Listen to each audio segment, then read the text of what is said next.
Hi, everybody, and welcome to Eldritch Sky Gaming. I am Mr. Graves, and I will be your DM for Icewind Dale, Rime of the Frostmaiden. I'm Schrodinger. Go ahead. Okay. We're all new at this. I'm Schrodinger's king. I'm going to be playing Auken Tribe Killer, our Goliath Barbarian. And King, I'm going to be just playing really quick. I did see that someone was asking about commissions. I did do the art for all of our characters for this. And I hope that you guys like the characters as much as I do. I'm Infamous Object. I'll be playing the role of Heinrich Von Schatz. He is a half-elf bard, college, well, he's not college yet, but will be College of Eloquence. He's basically a giant asshole, very small in stature, and very annoying, very rich, very noble. Generally, I am looking forward to hating him. So...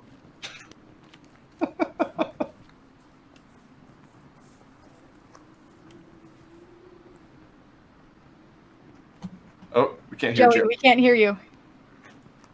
Can you hear me now? Yes. Yeah, there you go. Sweet. There we go. That happens sometimes. My name is Joey Awesome. I am playing the rogue, the Kalistar rogue, Mick, or Milk, depending on where he is. He's a fast-talking Irish gentleman who likes to stab things and be ordered around by our dear Heinrich. Hey, I'm Kevin, and I'm playing Trahlga, who is a half-orc shaman from a little village that dwindled out, and now they're on a journey to try and find some purpose in the world. They're a druid who is trying to bring harmony through their visions with the stars. All right. Well, that's everyone. Shall we dive in? Well, let's do it then, laddie. Down in the blizzard, you better put your bloody parka on. The winter is coming. Wait, can we say that? We're gonna DMCA. Oh shit.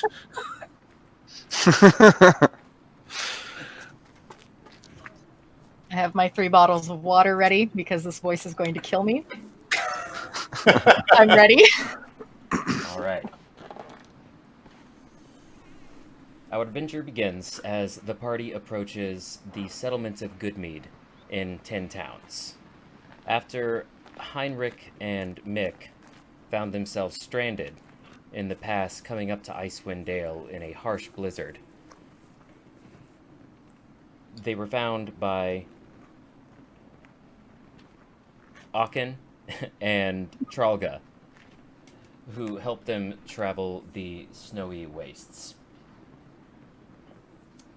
Icewind Dale has become trapped in a perpetual winter. Ferocious blizzards make the mountain pass through the spine of the world exceedingly treacherous, and this land has not felt the warmth of the sun in over 2 years. In fact, the sun no longer appears above the mountains, not even in what should be the height of summer. In this frozen tundra, darkness and bitter cold reign as king and queen. Most Dale residents blame Ariel, the Frostmaiden, the god of winter's wrath. The shimmering aurora that weaves across the sky each night is said to be her doing, a potent spell that keeps the sun at bay. Dale folk live in a scattering of settlements known as 10 Towns. The drop-off in caravans coming from the south and travel between settlements in this never-ending winter has left everyone feeling isolated. Although each town has resolved to appease the Frostmaiden with sacrifices of one kind or another, no respite from winter's fury seems forthcoming. For adventurers such as yourselves, 10 Towns is a place to test one's mettle, and, in the spirit of heroes who have come before, leave one's mark on this frigid, blighted land.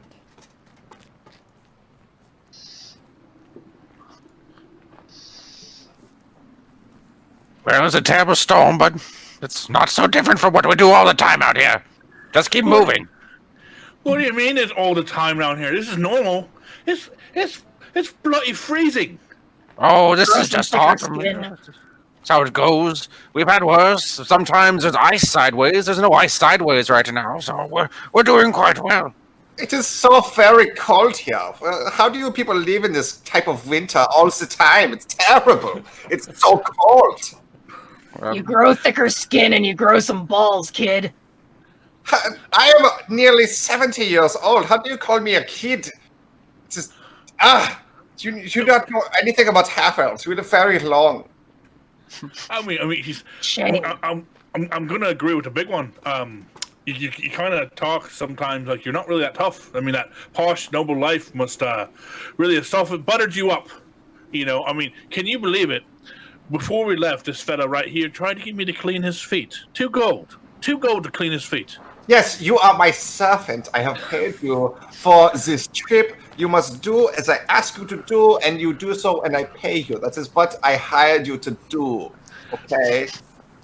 Spend it all around. I gotta deal with this. Large one. You're not paid to speak. You know that, right? You're paid to keep me alive. Okay? And this tall one saying, I have no balls. Excuse me. You should speak to the ladies in the best brothels in Neverwinter, and they will tell you otherwise. Are you not yapping over there? Because the less you shout, the more you'll be able to survive. Breathing in all that cold air, moron. Come on. Where's your scarf? Did you lose it in the wind again? My mink died. It's right here. Well, just put it up and close your yapper. Well, you stop insulting me, and I'll stop talking. How about that? I'm trying to save your life, you crazy. No, that's crazy. That's a fair point. I get it. I just called you crazy. Yeah, I can work on that, I guess. You're bringing it on yourself. You see that from everyone else's. I think that's what they're trying to tell you. Okay. I'm not gonna lie. He just never stops. Sorry. As the party approaches the settlement of Goodmead, they can see a spattering of trees who have survived even in this long, extended, frigid winter. The town seems fairly well populated, though most people remain indoors. Those who can be seen outdoors are pretty indistinguishable from one another. They all wear very, very large, thick coats, hats, bundled up. They all look pretty much the same. As you approach, you can, even in this cold, catch warm wafts of the scent of boiling water and honey being prepared to be fermented and aged into fine mead that good mead is known for.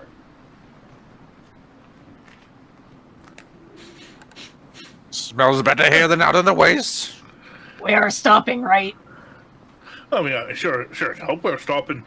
I mean, I haven't had good meat since I left Neverwinter. Yes, it's. Wait, that's not my voice.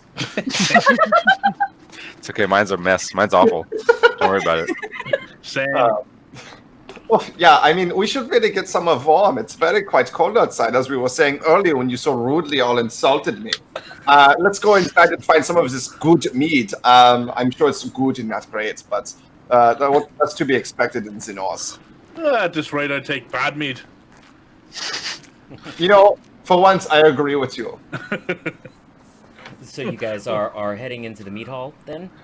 Yes. Yeah. Mm-hmm. Wise choice.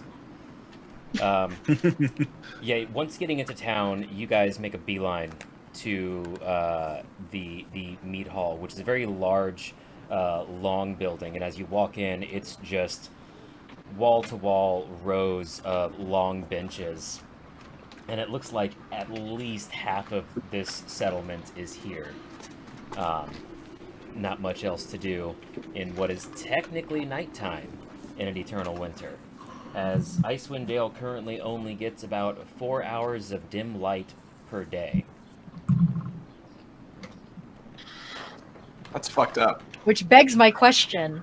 Why the fuck don't Goliaths get dark vision? Can we grow up here? You get that sweet, sweet cold resist. That's true. Just wander around in the ice as long as you need. Yeah, so as you guys walk into the meat hall, as soon as you walk through the door, you know, you feel the flurry of wind pull itself inside as you enter before closing the door behind you, and it's like walking through a wall of warmth. This building, though large, is incredibly well insulated. There are multiple fire pits and fireplaces lining the building that provide it with plenty of warmth. Candles hanging from the ceiling provide light, and there is no shortage of mead to be had here.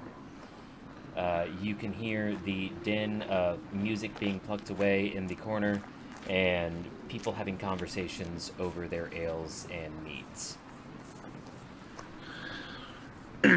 All right, boss. As per promised, you're gonna buy me mead, right? It is part of your living wage, I guess. Yes. Yes. Well, I guess I should secure us lodging, and I do appreciate the fact that the two of you have helped us survive from the calamities that happened in the past. And would you like some meat, and would you like a room for one night? That is what I can offer you. Yes. Okay, then. I thought you were rich. Well, I am well, hold on. Yes, but without access to the road into the south, access to my main source of funds is kind of cut off, you see. So we will have to live with a budget. And I will go to the barmaiden and secure us a bedrooms, and some food and some mead. Please excuse me, and I'll make my way to the barmaid or the person in front of the bar. Okay. It's not so bad when he's buying everything. I'm fine with that. It's the only good thing nobles are good for. Well, I mean, to be honest, he's not so bad once he gets all the complaining out of him. He's actually a bit of a nice guy, still a bit of a dick, but when you grow up in Neverwinter, nobles all around, you kind of get used to it. What is this Neverwinter that you keep speaking of? No, it's the town Neverwinter, south. It's where it's not so how do we say it back there? Like shite, like up here. It is awfully shite up here anymore.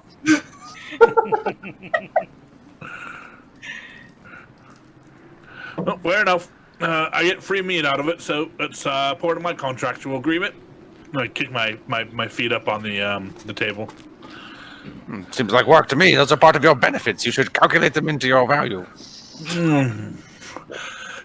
A fella like me don't have time for that. I'm here to stop things that get too close to the boss, and make sure that no one follows me in the process. If you follow my drift. To kill people for hire. Yes, I understand. It's very good. It's very good. It's honest pay. I'm impressed. You seem very good at it. Yeah, it's honest pay. You just it's a little stab here, a little nick there, a little poison in the drink. A couple To of be gold. fair, we have killed two, Trahlga. But not specifically to kill. You know, to save other people sometimes. Sometimes. Usually their crops. And their Other cows. animals and people who are close to animals. That Like steak goblins. last time as payment was really good. Well, sometimes you have to get paid, and sometimes you just make the other guy do it. So over to Heinrich Von Schatz. You approach the bar. There is a middle-aged woman behind the bar, taking orders and filling them as fast as she can. Yeah, hello. I would like to place an order, please. And what kind of order would you like to place? I would like 3 of your cheapest meads, 1 of your finest meads, and 4 of your cheapest foods, and 2 bedrooms for the night, please. Okay. Now I'm ready. What would you like? Oh. Yes, well, you're testing my patience. I would like 3 of your, how do I say this, your cheapest meats, 1 fine meat, and 4 of your basic foods, like a soup or something, and 2 bedrooms for the night, please. Okay, I see, yes. This is in good order. Very good. Yes, and how much would that be, would you say? Altogether, this will come to, I think, 32 copper. That is a fair price. I will pay the 32 copper, yeah. Welcome here you to go. Good Mead, where we have good mead and fair prices. Here's an additional 3 coppers for your troubles, so that will bring the total to 35 coppers. Oh, yes. How generous of you. So Yes. generous. That is at least 5%. Very good.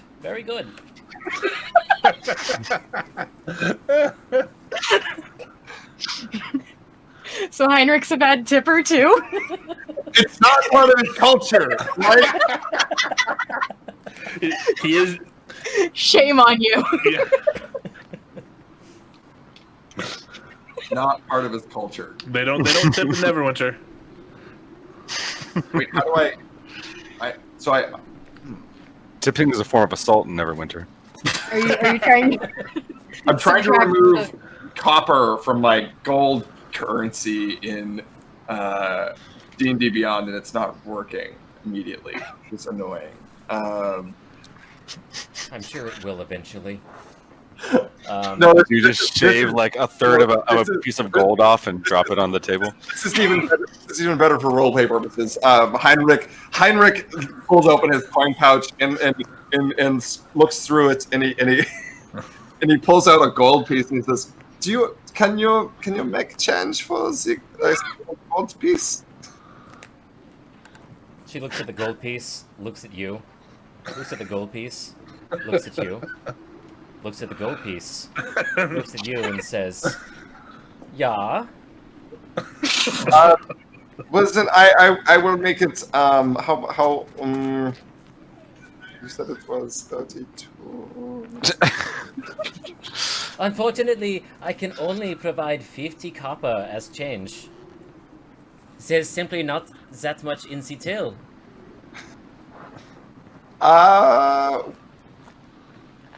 Can I pre-purchase a few rounds of meat? Absolutely, my good sir. Then Good, I good, will.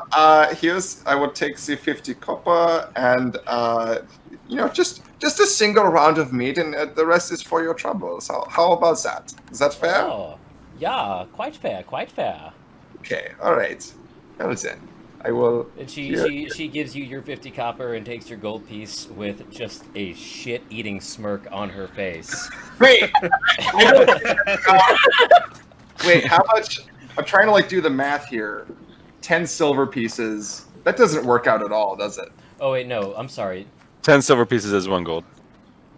And then it's Yeah, so that's it's like 100 copper pieces. yeah. Okay, so that's fair. I think that's fine. 50 copper. Okay, yeah, I have no problem with that. I'm fine You with also have no choice. that. Well, I could do persuasion, and you don't want me to do persuasion, all right? Alright. So, she gives you your change, gives you your round, says the food will be out shortly, and you've got another round on call for when you guys want it. You can head back to the table with those. Okay, so I head back to the table and say, "Well, we have food coming and 2 rounds of meat and 2 bedrooms. So we will have to check up. Mick, I think you and I are fine. And Trahlga and Auken. That's an aqua. Auken sounds like Octoon. Okay. Yeah, that makes sense. Are you dangerous? Me? Dangerous? No. he says as he then slams a hand down in a full fist on the table. Well, don't get your panties in a bunch, okay? You have meat coming, you should be fine. Don't get too fucked up about it, all right? What are panties? Oh, I'm gonna go ahead and surmise that they don't really teach you Northfolk a lot about the more cultured cities in the south. Do the women here not wear underwear? Is that what I'm hearing? Oh, it's a type of underwear. Yeah, it's for the women. We just call it undergarments here. Oh, well. Oh, all right. Yeah. We don't need fancy words to describe all sorts of shit. Oh, big tough guy. Okay, all right. Doesn't need words. I'm a bard. Like I speak in words and use large words to get my way. All right, maybe you should learn a thing or two from me. Hey, boss, I'm gonna go and step in right here. Damn it, that's how they act. Lady day. The big man could probably crush your skull, and mine too. But so it's probably do us both a favor and not smart off to him too much. That giant a weapon of his doesn't look too inviting to either of us. He's got meat and food coming, so if he did that, that would be very bad for him from a karma perspective. Yeah. So all right, all right. He'll just narrow his eyes at Heinrich. Everybody give me perception checks. Hey, much like my other barbarian, I'm blind. 15. I'm doing it this way. Nat 20. And that's a 5. Mick, is that a 23? First or nat 12? 20. That would be a 23. Sorry, Okay. I gotta turn on the toggle. So as you guys are enjoying your mead after that little micro confrontation, everybody... Trahlga's just sitting there staring around, like just watching. They're kind of annoying, ignoring everything they're arguing about. Mostly interested in like hoping to find out where the meat is coming from and when, but also paying attention to everything else. So everybody but Auken, you kind of hear snippets of the conversations going on around you. And in general, it's just another gruesome day in Tin Towns. Howling wind, bitter cold, foul tempers, and snowdrifts big enough to bury a herd of moose. But today, the mead hall is abuzz with news about a series of recent killings. Before the murders, the only question on everyone's mind was, will Summer ever return? Now the question is, will I be the killer's next victim? Nothing breeds fear and paranoia like a murder with no face. 3 cold-blooded murders, from what you can gather, have been committed in the past month. A halfling trapper in East Haven, a human shipbuilder in Targus, and 3 days ago, a dwarf glassblower in Bryn Shander. Each victim was found with a dagger of ice through the heart. What's the connection? The drunken lot huddled in the mead hall offer no credible ideas, but sitting apart from them is an elderly shield dwarf with a nasty scar across her nose who looks like she has something that she might know. She's simply been smoking her pipe and eyeing you guys ever since you walked in. So I notice we 3 of us notice her.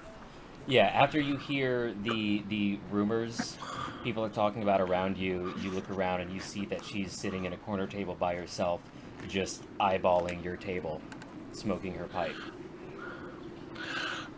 Lean over to Heinrich. Go. Hey, boss. Looks like we got someone a little interested in our party here. You want me to go ahead and I kind of slip my dagger out of its sheath a little bit? You go ahead, say hi, and make sure they stay out of our business. Well, it's bizarre that they're interested in what we are doing. I don't really understand why. It would be interesting to understand why they are interested in what we are doing here. We are simply common patrons. Maybe it's because we are from the south and they see our accents. Even though you and I are from very different parts of the south.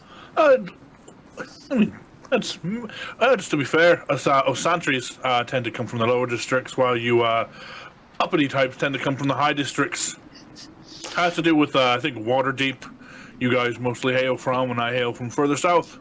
You speak. Wait, are you saying that people in the lower districts speak different from the people in the higher districts? Wait, where are you from? Are you from Neverwinter? Yeah, totally from Neverwinter. Ah, no fair. Yes. Never bothered to even learn that your servant's from Neverwinter. I mean, I've told you at least 3 times in our journey. You mentioned it at least once since we've met. He said it 3 times just today. The last conversation. What are you doing? Man, I guess focus. I'm just not used to my servants living that long, I guess. I don't know. That's horrible. To be in all honesty, when we met, you did have about 16 of servants with you, and they all died in that first wolf attack. It's kind of scary. If you weren't so quick with that rapier, I was so quick with my short sword, they would have made quick dinner of us as well. It's very true, yeah. Well, why don't you go see why the fuck they're looking at us? Aren't you the fancy talker, man? Didn't you just sing that, Mr. Bard? mean, I feel like you were just talking about how good you were at talking. Well, I don't. Look at her face. It's very intimidating. Are you scared? She seems like a lovely woman. What is your problem?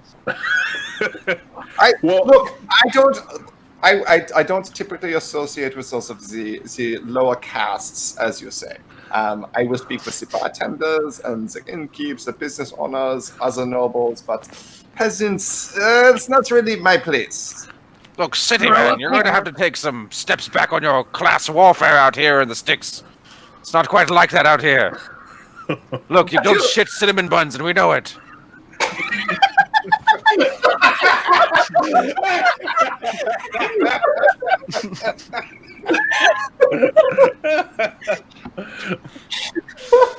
Look, you're good at talking. Go talk to the stink-eye woman.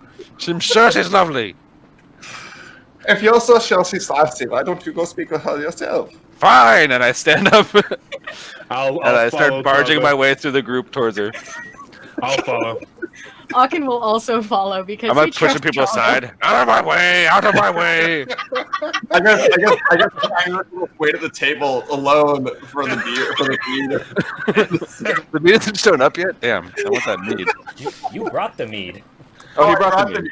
Oh, then I've already finished it by in now. that case, I feel the need to tell you that Auken would have totally reached for the most expensive mead Oh, and tried to take it from you. what are you doing? This is my mead. I brought this for myself. This is your mead. You can have that one. You have that one. That was Mine's empty. Order another one. And I go off.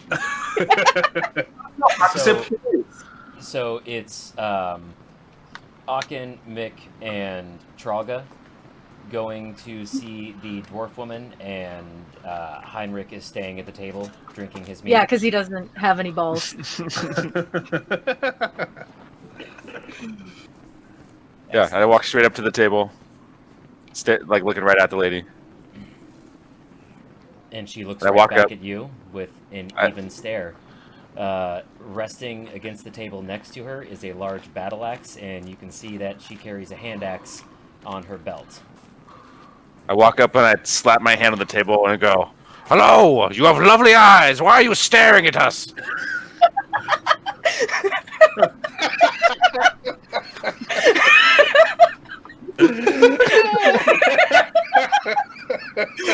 I think you broke her DM. Half an hour in, and we already broke Mike.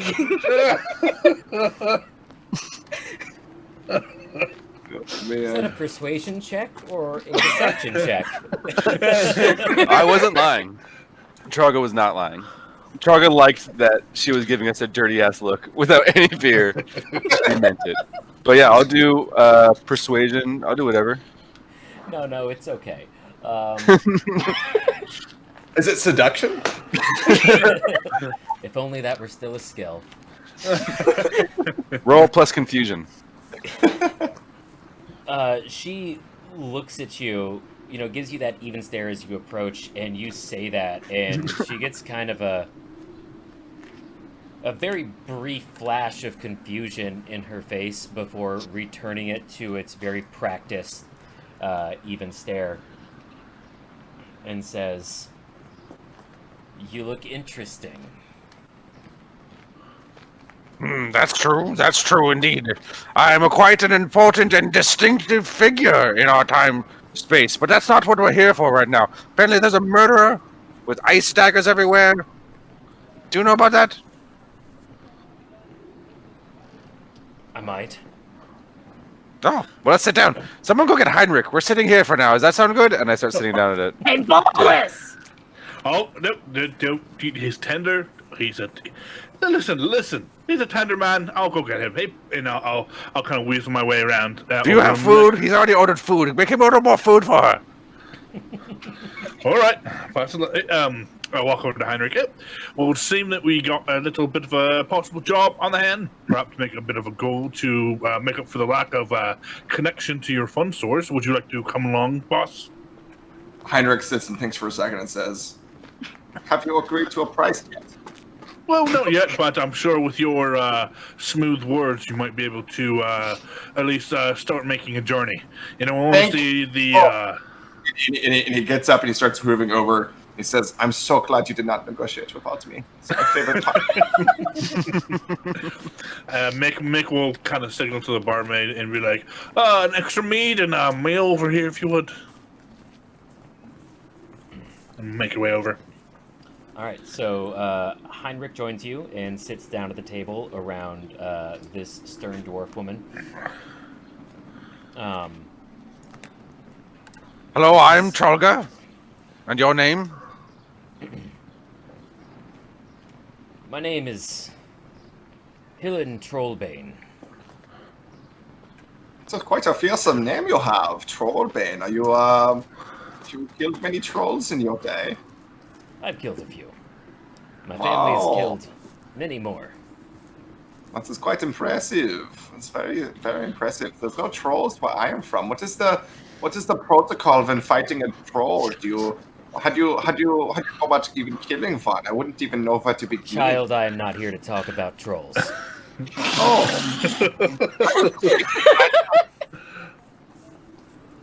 Now, you all And look I'm like, nearly 70 years old. I'm not a child. I should mention that. you all look like you're not from Tin Towns, and we don't get a lot of visitors these days, which means that you're probably a little hardier than most folks who live here. Oh, we've slain one or two wolves and guardsmen on our way up here. Can't say been too much of a challenge. Seems you have the weaker breed up here is what we have in Neverwinter. Then No why do offense you to our... think that you can help take down a seasoned serial killer? Oh, well. What did you agree to? We've been following the rumors that have been disrupting this town, and this woman knows things about it. Oh, is there a reward for the serial killer to be turned into the... Of course there is. I mean, isn't there always? What is the reward? And he looks at the dwarf woman. What is the reward, do you know? I'm sure we can work something out if you can agree to it. Well, we need to know the deal before we risk our lives for a bunch of people we don't even know. All right, how about this? I don't have any gold to give you, but I've got a suspect. I've got a theory. I'm about 99% sure that my theory is right. And if it is, there's plenty of gold to be had from them. You can keep whatever you find on them. I just want this killer stopped. Okay. Sounds We agree. Well, hold on. There's a lot of questions that I have. I'm in. How about you, Brian? There's many questions that I have. So, I guess, so, what did you say on Trollbane, Mrs. Trollbane, Miss Trollbane? Hillen is fine. Hillen. Okay, Hillen. Hillen. What are your theories? Sorry, Hillen. So we need to agree that we will do this before you will tell us the information. Is that the terms? Yes. Okay, we will do this. And Heinrich looks around and says, "We will do this. You guys agree?" We're doing this. I don't see why not. We do You're this. outvoted. What's the problem? Okay, no, I'm not saying We're going to stop a serial killer, friend. Come on. Well, I mean, you gotta just look at it from this. Just look at it from this perspective. We stop a serial killer. You make some business connections, and you do your job, and we do ours. No, I'm in agreement. I'm saying we should do this. I just wanted to make sure that you guys wanted to do this. All right. So, Excellent. Killian, we will do this. So please tell us the rest of the information. All right. I've got one prime suspect. His name is Sefik Caltro. He works for a small traveling merchant company called Torgs, owned and operated by a shady dwarf named Trahlga Icewind. In other words, Sefik gets around. He's charming, makes friends easily. He's also Trahlga's bodyguard, so I'm guessing he's good with a blade. His victims come from the only 3 towns that sacrifice people to the Frostmaiden on nights of the new moon. This is what passes for civilized behavior in Icewind Dale. Maybe the victims found a way to keep their names out of the drawings, and Sefik found out they were cheating. So he killed him. Maybe, just maybe, Sefik is doing the Frostmaiden's work for her. I followed Torgs for a 10-day as it moved from town to town. Quite the devious little enterprise, but that's not my concern. What struck me is how comfortable Sefik Caltro looked in this weather. No coat, no scarf, no gloves. It's like the cold couldn't touch him. The kiss of the Frostmaiden is all it could be. I mean, not one to kick shame, but well, why don't you go ahead and tell us about this kiss of this lovely Frostmaiden lass? You don't know who the Frostmaiden is. Nine, we do not. They're not from here. No. I'm a servant of the Raven Queen and all that. Ariel, Can't say. the Frostmaiden, goddess of winter and cold, evil to her core. Yeah, that does not ring any bells, but it makes sense that she would live here. Mm-hmm. That's fair. It is pretty fucking cold here. That's also true. Indeed. Even a dwarf like me who grew up not too far from here needs some heavy furs. Even Goliaths have to wear something. This guy doesn't seem like he needs much at all. Yeah, this mink is doing barely anything at this point. It's pretty much useless. It's just very fashionable.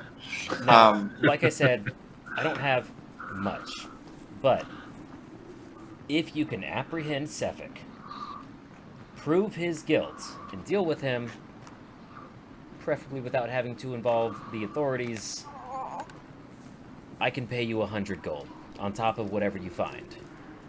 Okay, yeah, that is good.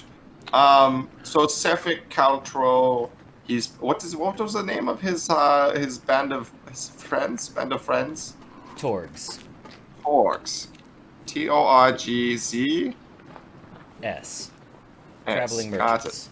Traveling merchants. Oh, merchants. Yes, that would be. This is a good cover. Because I am a noble man with half elf, and connections to the south. They could be looking for connections to the south once the pass opens up. So yeah, this could be. I think we have a good in with these merchants. With my background. Yeah, what do you guys think? Sounds pretty solid to me. I think you negotiated it quite expertly. Well done, Heinrich. Yeah, thank you, Trahlga.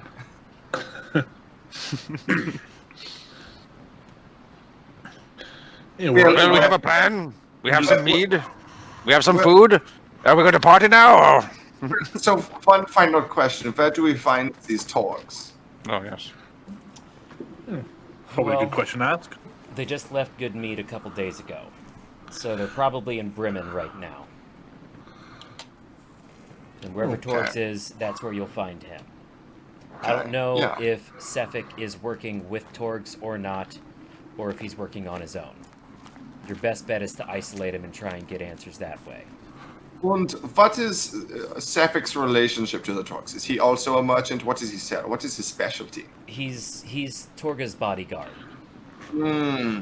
Bodyguard, okay.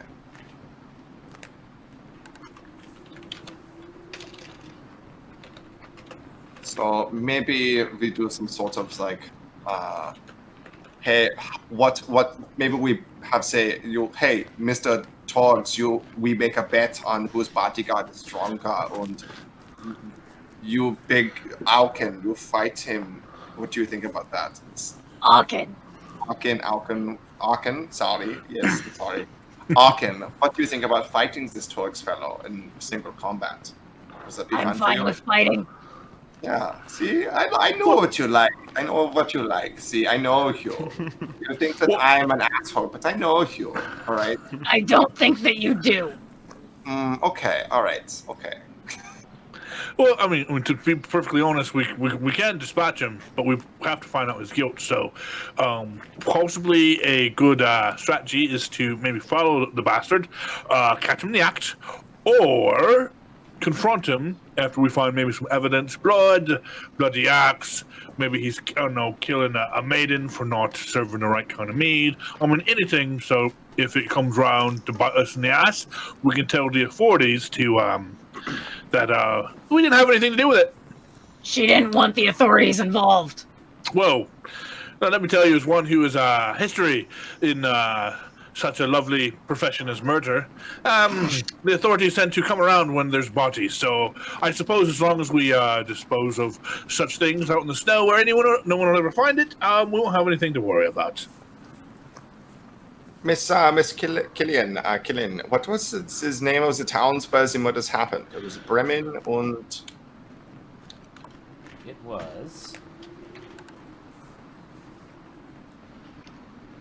a halfling trapper in East Haven, a human shipbuilder in Targus, and 3 days ago, a dwarf glassblower in Bryn Shander.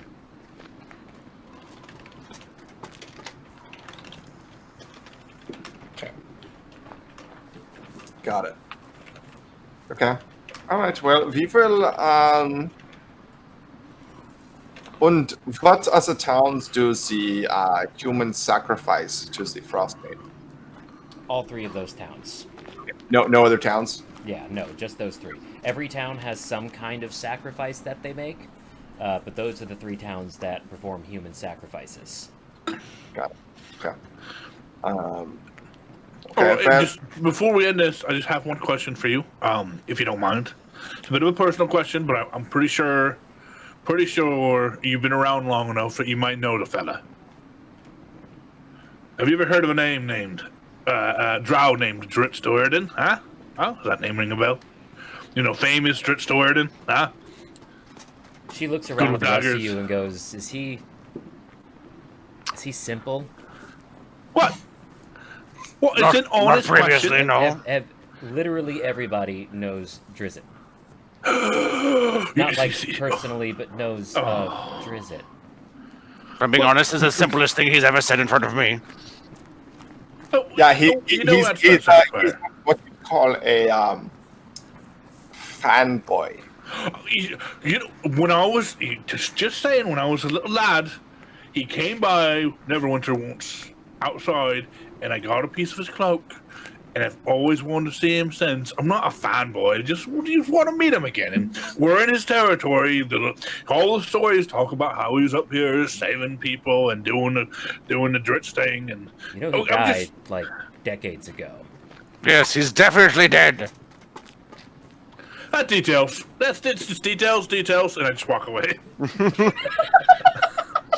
Lighty-tighty-tighty-tighty-tighty-tighty. I'm sure he's just hiding because he's really good at hiding. It's the black skin. It's got to be the black skin.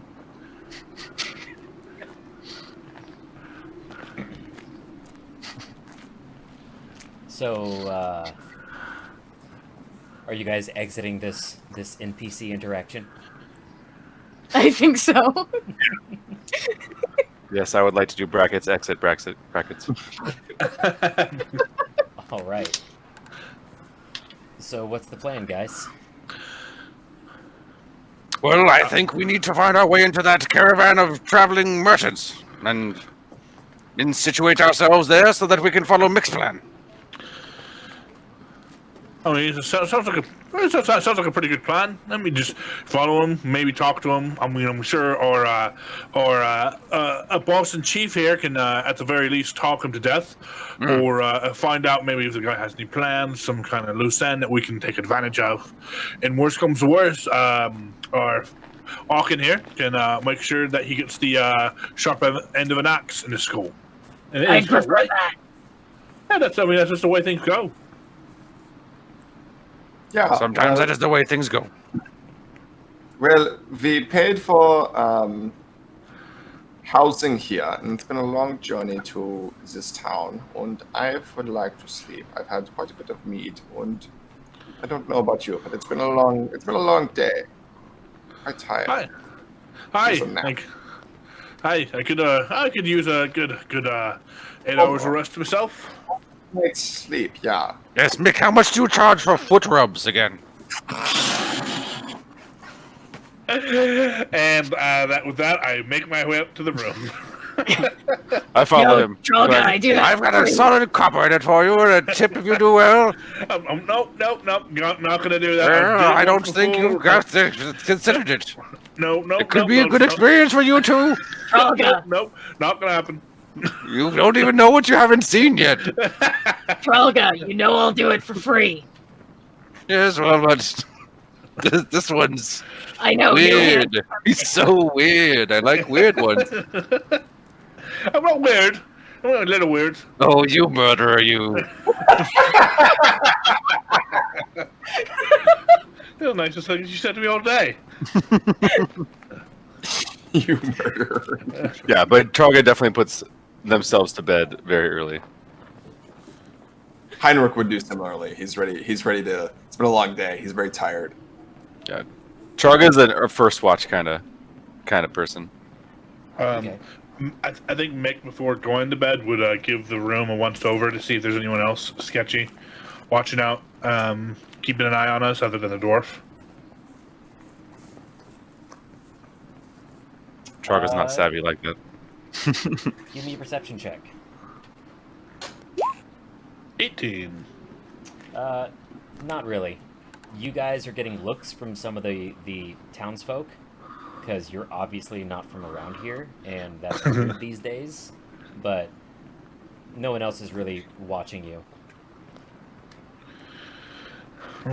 Well, boss, it seems we've made our way safely in, and no stalkers or any bad murderous folk coming after us so far, so if there's a serial killer in town, he's not here. That these doors lock, so we should be fine with the locked door. Yeah. And Heinrich closes the door behind you and locks the door and says, "I see, lock is fine." And I mean, there is a window, but are we on the second story? I don't remember going upstairs. It is the second story room, yes. Now I remember we went on the second story, which they have to climb up the walls and to get into the room, to get into the window. And I find that highly unlikely that someone would do such a thing. To kill us, people from out of town. It's very silly. Well, I mean, they mostly go for you because you have all the gold, but... I don't have... Well, I have gold, but I don't have that much gold on me. And I know I've traveled around before. You don't really want to travel with lots of gold on your person. That's also fair. Well, I mean, at the very least, the spirits will keep us safe. Yeah, sure, okay. And as Mick kind of goes to bed, at around the same time, you'll hear him mutter to himself occasionally. You're like, "No, he's an all right guy. No, I'm not gonna murder anyone. We're up here to get away. Shut up, go to bed." Is anybody taking watches or anything? Or staying up or anything like that? I think Trahlga goes to sleep right away and would actually probably wake up pretty early as a result. Probably as soon as they go to bed, they fall asleep. So, if they wake up at 2 or 3 in the morning. Yeah. So yeah, you probably go to bed midnight, and there's probably a little gap in the middle where we're both sleeping. But Trahlga naturally gets up very early in the morning because they're kind of old. So Auken stays up till about midnight. I'll stay up late. Give me a perception check for Auken. I would also say that Heinrich has a tough time sleeping, cold, so he would have a time staying asleep and might wake up in the middle of the night for a little while and then go back to sleep later. Okay, then Heinrich can give me a perception check as well. That's a 5 for Auken. Again. Fantastic. He's distracted working out, making his muscles all nice and That's perfect. a 7. Not much better. Neither of you notice anything weird. Cool. And you go to bed. That means and nothing happened. the night is uneventful. You all get long rests that you so desperately needed. And I think we'll take a quick 5-minute break there for a bio break. All right, guys, thanks for hanging out. We will be back very shortly.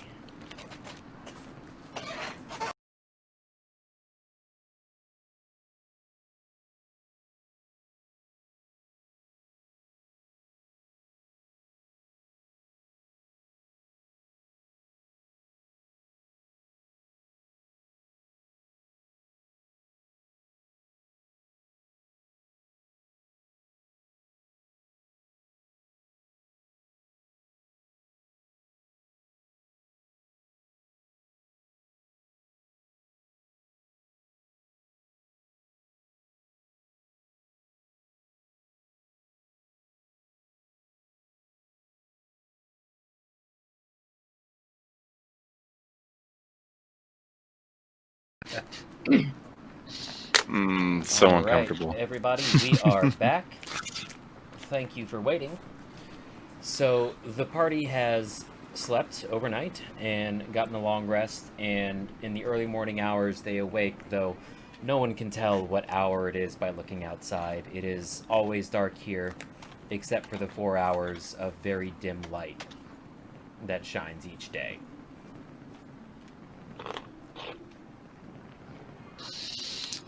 Trahlga gets up and stretches their weird and bent form and cracks lots of different parts of their body in one singular body.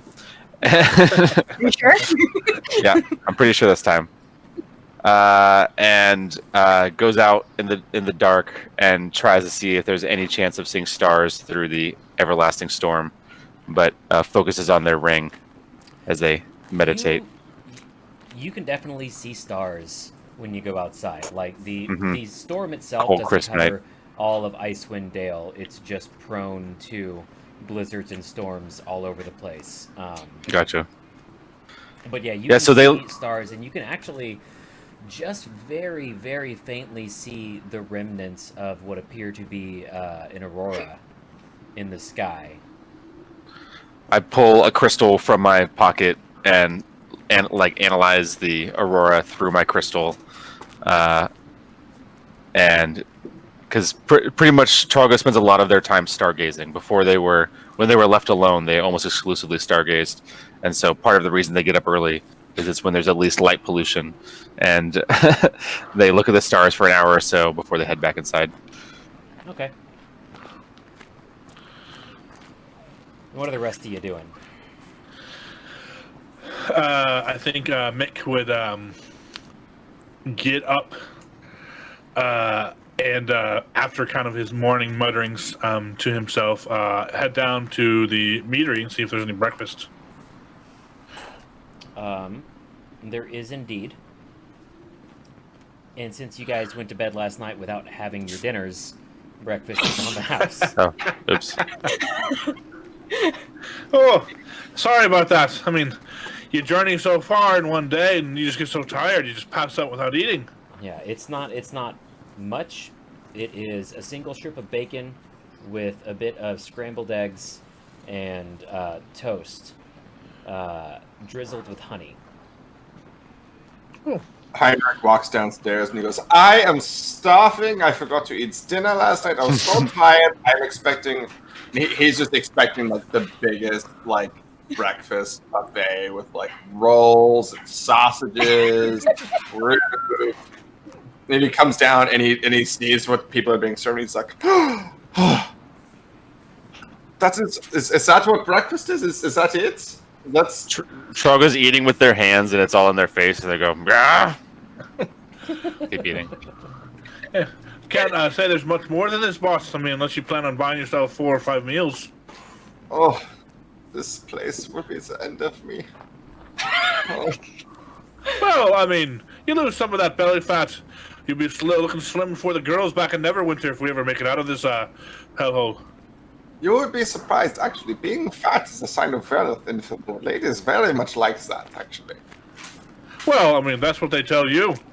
They tell me a whole different sort of things. You wouldn't believe some of the stories I've heard from some of the brothels down there. Heinrich, looks concerned for a second. It's like, that kind of seems nice. Mick just continues eating his bacon and eggs. I agree with Heinrich. Being well-fed is the right thing to do. And they are licking food off their fingers as they're saying that. Auken will finally come down after that conversation, and he is covered in sweat. But he will sit down and start picking at his own bacon and eggs. Sweaty boy. Sweaty boy. Oh, you getting Doing your workout? morning routines? Yes. And what kind of routines are those? I could show you. Yes, whip out your routines. God, I hope it's just flexing.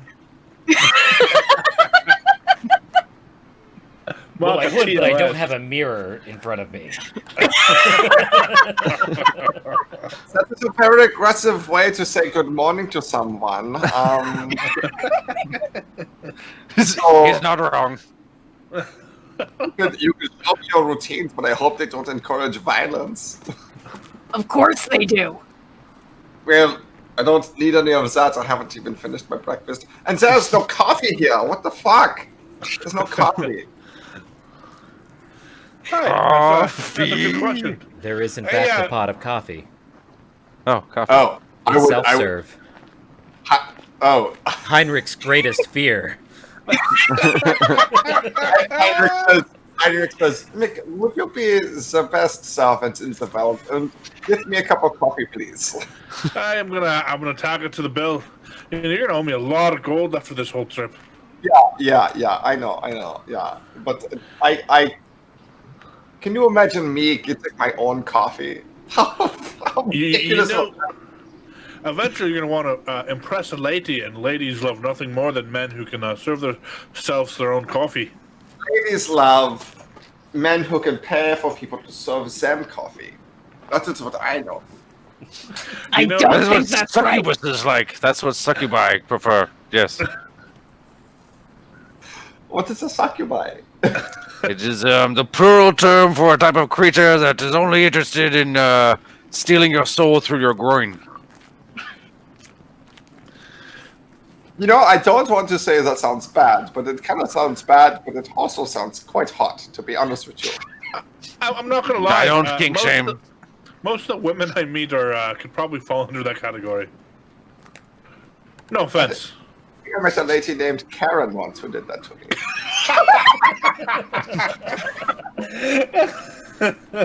No, you would have noticed if it happened to you. It's permanent. All right, so you guys have your breakfast. You may have some coffee.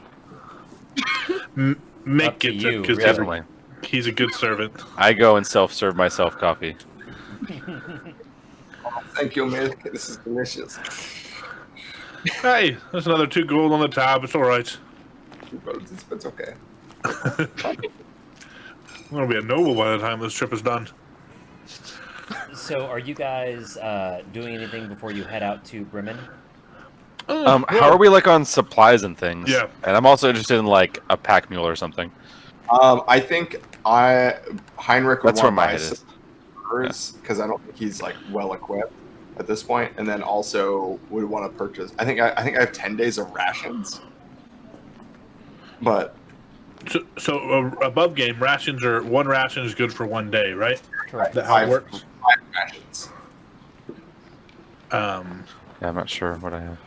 5. But yeah, I would be trying to stock up on that a bit, and if we have the right cold weather clothing, I agree. That's all stuff I would be. You all do have the cold weather clothing Okay. right now. I think the one thing... Give me...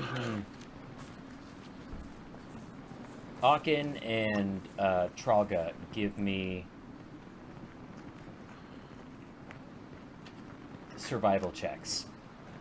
Nature, maybe? Nature would work as well. I think apparently it's the same. So I can't roll anything except a 5 tonight. Okay, so Trahlga, you'll know that travel through Icewind Dale, and especially this snow, is very slow. A dog sled only moves about a mile per hour. Right.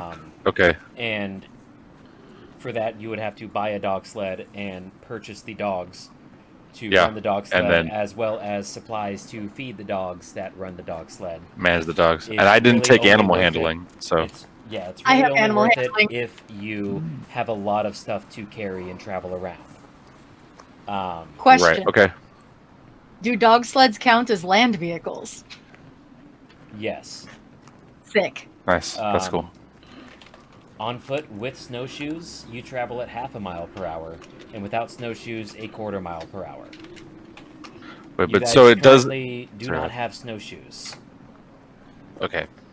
I would definitely be trying to buy some snowshoes for everybody then. Or at least supplies to, like... I guess I can't make them. I'm trying to buy snowshoes. Yeah, I would join you in trying to get snowshoes for me and Heinrich. Yeah, and like supplies to repair snowshoes in case they get destroyed, stuff like that. Mm-hmm. Yeah, and I'm happy to go with Mick. Trahlga definitely is giving you some like very bright eyes. It's like not flirty, but it is very like overly interested. It's overly interested. Oh, And snowshoes are 2 gold per pair. okay. I'll take care of me and the bosses if you want to take care of yours and Hawkins. Does that sounds fair? All right. And how many days does it take to get to Bremen from here? It will take... Well, Trahlga and probably Auken would know. It would take about a full day's travel, which in Icewind Dale, a full day's travel is only 4 hours, given the brief, dim daylight that, for that 4 hours, keeps the really, really harsh cold at bay. All right. Well, I got about 5 days ration, so shouldn't need to stock on that with the snowshoes. You got the jacket. Any other ideas? Anything that we're gonna need for this? A sled. And a dog. Oh God, where did you come from? They always want a sled and a dog. Yeah, that's true. Well, if I were to speak for Auken, they'd be asking for a sled and a dog. But I don't know about that. It's a whole... We'd have to feed the dog. They say they're good at it. I haven't seen it. He said it's good at it, but I haven't seen it yet. Well, I mean, it sounds like a good maybe investment for the future after we get just paid for this job, but at this point, do we really need a sled or a dog? We don't have that much thing. Yeah, That also much right stuff. now, you guys can't actually afford those things. Right. One Right, and I think sled I would is probably... 20 yeah. gold, and yeah. each dog is 50 gold, and you need 2 dogs to pull a sled. Yeah. So maybe spend a little time finding that out, and then make our way back to the group. I mean, unless you can make a survival roll to maybe know something that I don't know, my character knows something I don't know. I don't know what else it is we may feel we need. If there's like any commonly available like stuff that makes fires really easy to make, or something that makes, you know what I mean, like something that is some survival thing that people of this world No, I mean, have on supply. that stuff is all pretty standard fare for an adventurer's pack, which is something Right. that you all have. Yep, I have the it. Yeah, only thing that you could think of was the snowshoes. sure. As a Perfect. bard, noble, I don't have an adventurer's plaque. I have. Entertainer's pack. I think it's either an entertainer's pack or a diplomat or artist pack. So I don't have rope or any of that shit. So I think I would be like. Well, that sucks for Heinrich. I would like just some rope. Is it reasonable to think that Mick would know that Heinrich is badly equipped, and we also go and pick that stuff up? Oh yeah, I would say so. Mick would be like, oh well, we should, in all honesty, he pays a lot, and I don't really want to lose my only employer because at this rate, I'm going to be a rich son of a bitch when this whole thing is over. So let's try to keep him alive. Probably could use some rope. Probably a lantern. Lantern? He speaks well when he doesn't keep his head out of his ass, so he'll do us some good one of these days. Yeah, well, I mean, he's probably going to talk us out of some situation that'll probably get us killed. Or talk us into a few before that. Sure. Yeah, it's probably true. And That's how the about balance. That big guy? How about that big guy? How is he not have you murdered yet? I'd imagine someone's got to piss him off. Easy to deal with than you might think. A little more bark than bite in my experience. Oh, I'm sure. I mean, we're going to need him to bite if we run into anything nasty up there. That's for sure. I mean, look at him. He's as big as a tree. It has to happen at some point. It'll fall on something.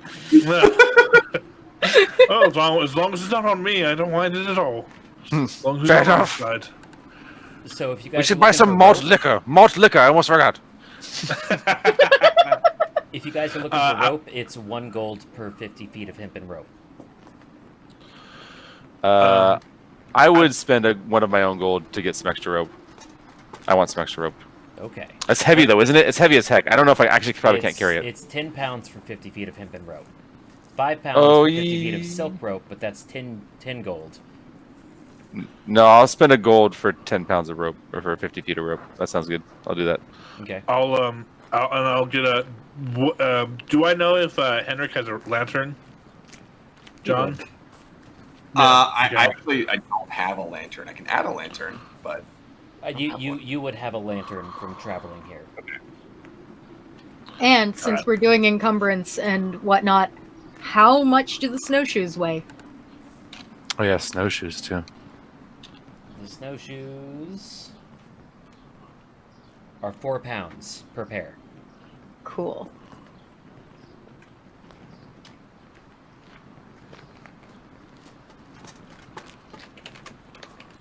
Oh, they're here. I found them. They're on the thing. And I'm willing to bet that our clothing is not 3 pounds, but if it's winter clothes, at least 5. Hey, teacher, our clothes aren't heavy enough. I mean, if we're carrying around heavy furs, You're not wrong. You're not wrong. Yeah, I don't have a lantern. I'm not gonna count your clothes as. Okay. as- okay, let's not get bogged down in that. fair. Okay, cool. So you guys got rope, you got snowshoes. Anything else? Yeah, I would buy some very high proof, like moonshine alcohol, like a liter of it.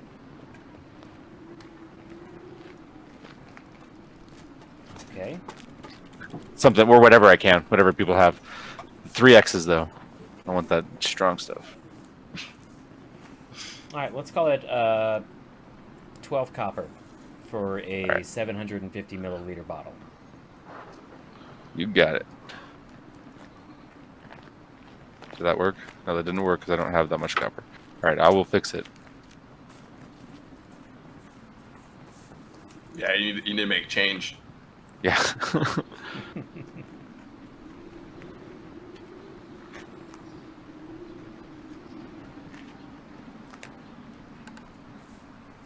That's weird. That seems like something they could figure out, right? Like, What now? come on, D&D Beyond, you guys could do better. This is me officially calling you out. They could. All right, so you guys got your supplies. You ready to head out? Yeah. All right. You gather all that and manage to head out of the edge of town right around 10 a.m., which is right when it starts getting light out in Icewind Dale. That is to say, instead of being abjectly stark darkness, everything is dimly lit for the next 4 hours. And so long as you don't hit any complications, you should arrive in Bremen by the time it's getting dark again.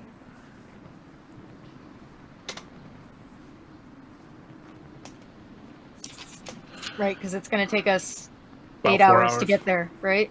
It's 'Cause gonna if take it's you 4 4 hours- to get there. Okay.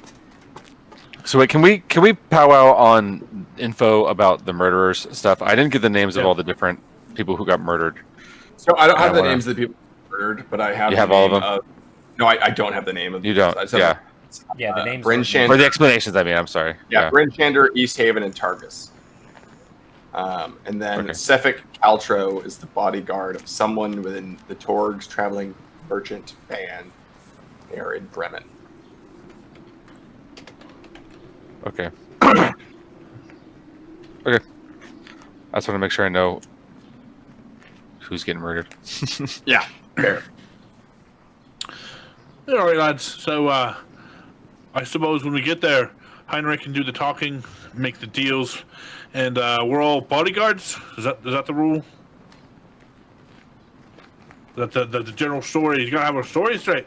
Otherwise, people start asking questions, and none of us know what the fuck we're talking about. Yeah, But if he's a traveling bard, Well, I am a traveling merchant. I mean, I have connections to the south with fur trades and meat trades and basically any kind of trade that someone wants to sell in the south, which so those are things that people want in the south want, like the meat and the... I agree. That's boring enough for people to believe it.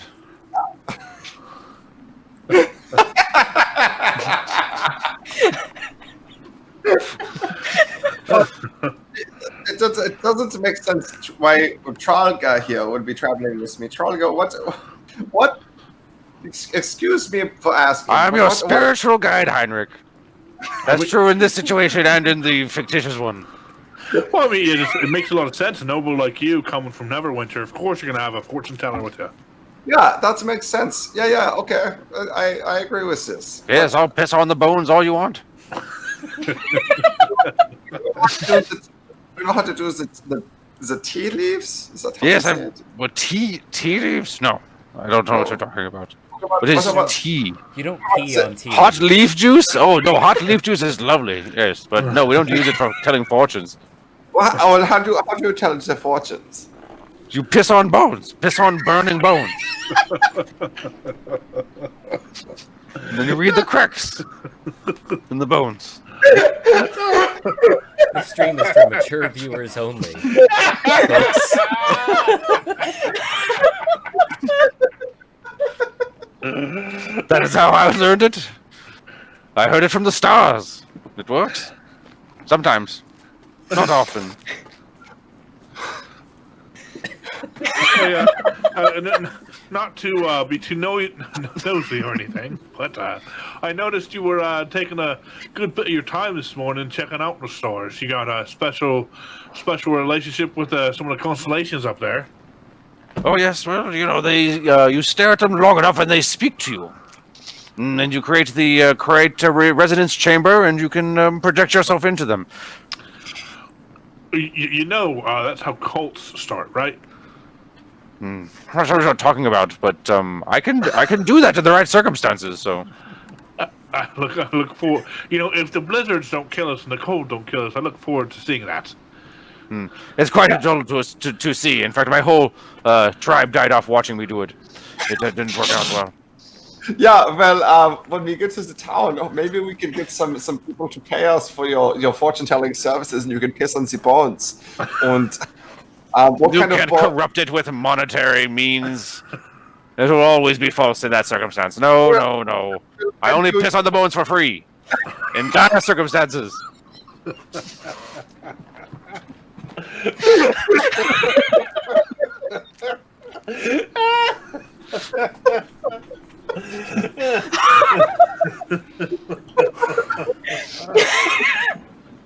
So let me get this straight. So someone comes up and says, "Hi, I would like a fortune. Can I pay you for it?" You said, "No, I will do it for free. Give me the fortune and I will pee on them, but you have to make some hearts first." Well, how does it work for you? Now, as You're Heinrich very was saying, interested you in my guys- peeing, and I'm no longer comfortable with it. You guys have been traveling for about an hour at this point, talking about this topic. And as Heinrich You're all is interested in this for saying- the wrong reasons. As Heinrich is saying that last bit, You hear the wind start howling and picking up around you, and a chill surrounds you as your vision is filled with fluttering snowdrifts. And you realize that a blizzard is kicking up around you. Oi. Oh, this isn't good. We're talking so much about pee, we forgot to realize there's a storm's brewing. This isn't good at all. Huddle a little closer. Yeah, right. I'll stay next to the big guy. I really don't want to get eaten. Yeah, I will get close to you, but I must tell you, you need a bath. A what? A bath. A bass? Yeah. Encourage you to It's eat more not fish. fishing time.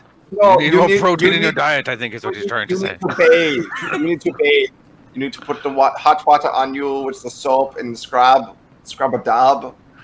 And you don't have your servants do that for you? We don't have servants where I'm from. Oh, that is a hard life that you have. Where I'm from, you do everything yourself or you fucking die. That sounds very grim. I don't.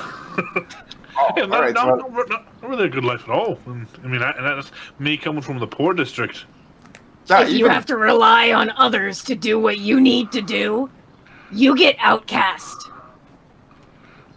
But how do you wash your taint? With your left You hand. take the snow. The left hand's the dirty hand, Heinrich. You need to learn that. The blizzard has kicked up, and your visibility is now reduced to 30 feet. Wow.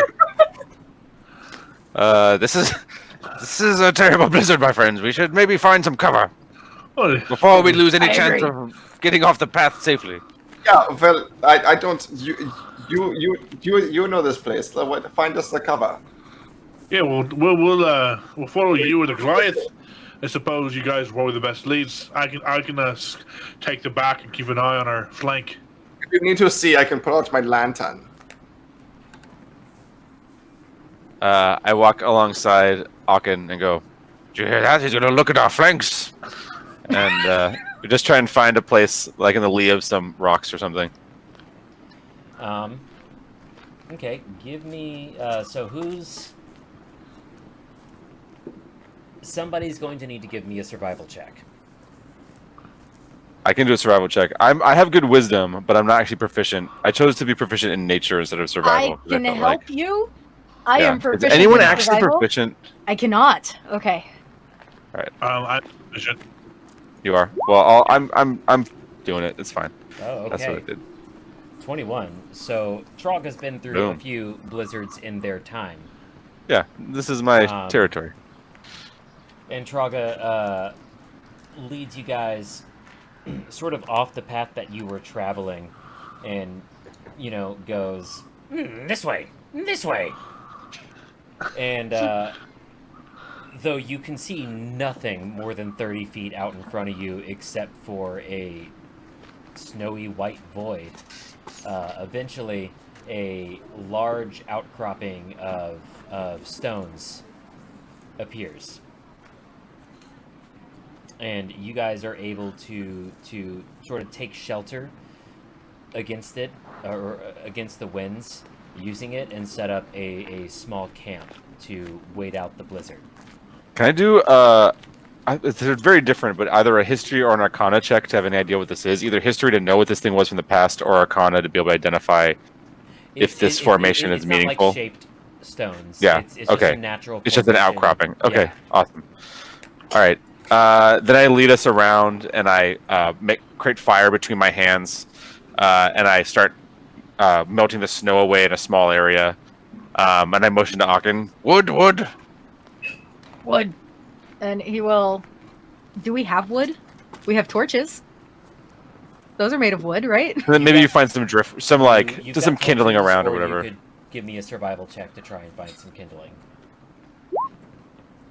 Hey, Nice. a nat 20, 22. Oh my god. You find a good amount of kindling, and you actually find what appears to be a decently sized trunk, probably about 10 inches across and about 13 inches long, And while the outside of it is covered in a frosty rime, if you peel the bark off, the inside is actually dry. Okay. So you have enough fuel there for probably a good few hours of fire to keep warm while you wait. Okay. Very good. And I kind of pull it down and start stripping the bark off with a knife, and start a fire using my my cantrip to ignite the log. Okay. Yeah, so you guys post up and start a fire, wait out the storm. The blizzard itself only lasts about 2 hours, which leaves you with 1 hour of daylight left. If you were to leave now, you would be traveling in the frozen dark for 2 hours before reaching Bremen. Well, what do y'all think? Should we try to make it, or Yeah, do I we think, want to? I think we should try to make it. It is very cold out here, and I don't think the fire will last that long. But I think that we Imagine should it gets try. a lot worse. Yeah. I say we risk it and try to make it to the town. No need to walk in circles. I say we go. All right. Onward. Well, I suppose we'll follow you. You remember how to get us back to the road? Yes, definitely. And she walks in circles around the campsite a few times and tries to make their way back. I mean, it was a blizzard. Even if I know, I'm like, I could see that being hard to do. I'll say you know how to get back to Yeah. the road you guys were traveling on. I feel like I was smart enough to like look for certain markers that even after a foot of snow would still be obvious and make our way back. Here we are, back on the path. This is how it is up here in the Frostmaiden. There's wind and there's cold and there's occasionally a rock and you hide under it with a fire. Oh, really not to bash on your lovely weather and view up here, but have you ever thought about maybe moving far south to the tropics and the beach? It's pretty nice. Aren't we well attached? We can find all the things we need. We'll find a carriage to the south. Right. Well, we just it's always an option if you ever get sick of the snow. What do you mean find a carriage? You don't have carriages? Do you see a carriage? Do you think if I had a carriage, we'd be walking in the snow? Now that you say that, yeah, that doesn't make any sense. Yeah. But maybe you lost it like we lost ours in the past. Yes. I lost all the things you ever think that I should have right now. I lost them long ago in a dream that I had where I was rich and didn't live in a cave as the most rich person in my tribe. You have a tribe? No! I think I made that clear earlier. They're all dead. It's kind of my fault. Look, we have things to do, all right?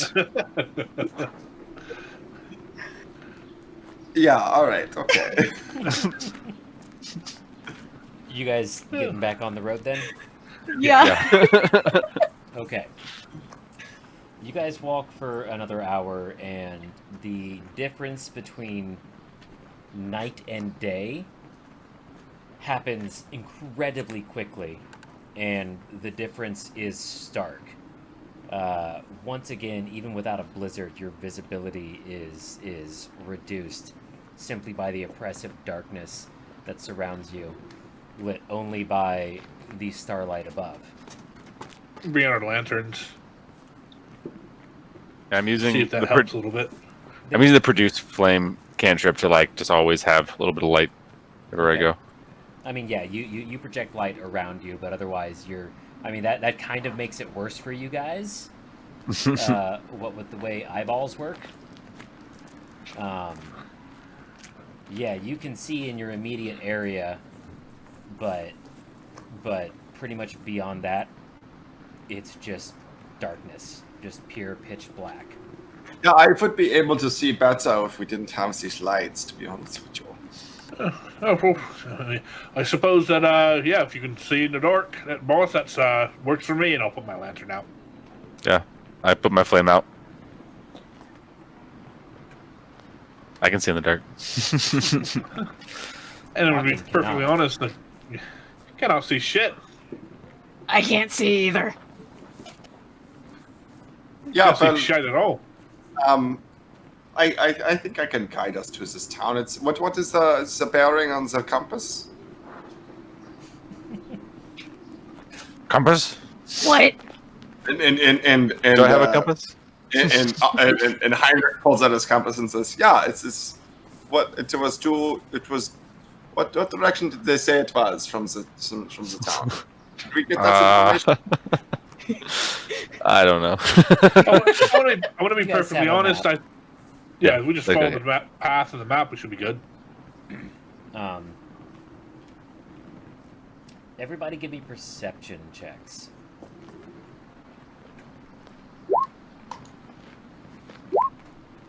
Oof. The one who can't see gets a high one. Oof. You know, it's 23. I can see just fine. So as you guys are walking along, shortly after it gets dark, Auken, Mick, and Heinrich all hear the howling of wolves echoing off in the distance. Oh God, not again. However, Heinrich, hearing this, looks around in surprise and a little bit of fright, and then looks up, and outlined in the light of the moon, can see what appears to be an oversized moth flying up in the sky. Yeah, there is a large moth right there. I don't know if that's. I've never seen something like that. Any I look up whose at it. gaze follow his point. Yeah. Will look up and it's already gone. They see nothing. Can I do a nature check to even know about giant moth things? Or something like that? I'm proficient in nature. Yeah, give me a nature check. Yeah, you've never heard of any giant moths. Not in Icewind Dale. Not out up here, they don't happen. Maybe down where you are, but not here. Oh, I'm not going to be. I mean, nighty night. It's just we don't really have a lot of whole giant moths in Neverwinter. I mean, maybe in the Underdark or in the sewers, but it's definitely not up top. They get shot down pretty quick. A bird or something? I don't think that it was a bird. It looked like a moth. I think that maybe you don't know everything that lives in the wild out here. Yeah. Maybe. I think that we should move quickly as possible through this. Probably Well, a moth, on our though. guard. Wouldn't a moth be drawn to fire? Or flame, or light? So keeps the lights off, and the moths will not come and attack us. Well, I mean, I Maybe. suppose that's just one way to look at it. The bigger concern is the wolves, isn't it? That's what I'm scared of. We've already fought those damn things once. They're not gonna that bad. with them. Well, I mean, I saw him rip a girl quite too. One took one arm, one took the other one, and right down the middle. It was quite terrifying. Yeah, well, I think that, like I said, we should make haste. We should sehr schnell. We should move very quickly. Schnell macht. Yeah. And So, are you guys just double timing it? Keeping on, Yeah. keeping on? I think so. Yeah, Yeah. think I so. would definitely keep an eye out for wolves getting closer, Mm-hmm. in particular. Okay, so you guys keep walking, and you occasionally can hear the howling of wolves in the distance, but they never really seem to get any closer. Eventually, you do see up ahead, through the darkness, the lights of Bremen. Forge our Hey. way on through. Yeah, thank the spirits, we finally made it. Yeah, Sad to hear voices again. Let's go. I'm cold. Just keep walking. Alright, let's go. I can go for another round of mead, maybe a hot steak, some potatoes, anything at this point. Could have had Oh, wolf but- for dinner. So it is nighttime, but nighttime is like what, 20 hours a day, like you said? Yeah, So nighttime is 20 hours a day, so it is Right. Like 6 Two- o'clock in the evening. Oh, it is 4 p.m. currently. 4 p.m. Right. So it's not late. Nightfall was 2 p.m. Took you guys 2 more hours to get to Bremen, and Right. now it's 4. Let's warm ourselves at the tavern and then make our way to the first murder victim.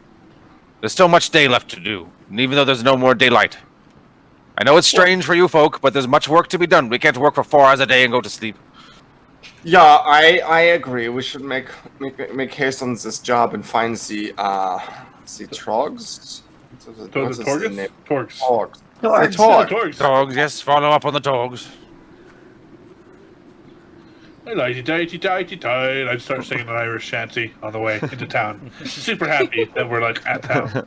Yeah, so you guys are walking in. You can see the lights inside of homes, lanterns lighting the snow-covered streets, and smoke coming from chimneys. You can see a sort of town square up ahead with what appears to be several inns and taverns.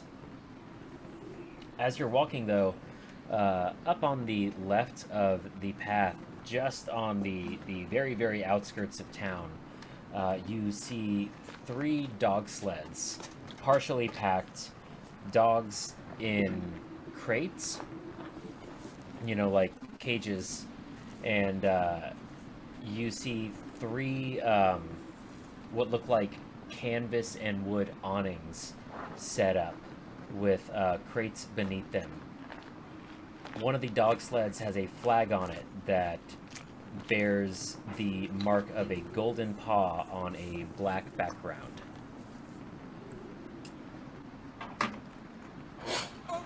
Oh, what do we have here? Is it something that we would have recognized being from here? Give me Like a hit. perception checks. And Trahlga and Auken can make history checks if they would and- like. Okay.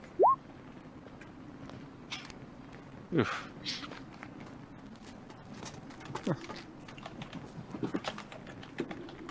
Did you get the 21, Auken? Yeah. And Trahlga, you were 10? Perception, yeah. Okay.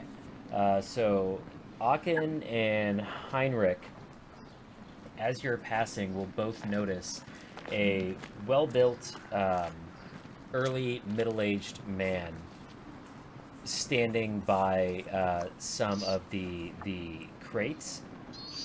He appears to be tending to the dogs, but he is wearing nothing more than a vest and a thin, long-sleeved shirt and trousers.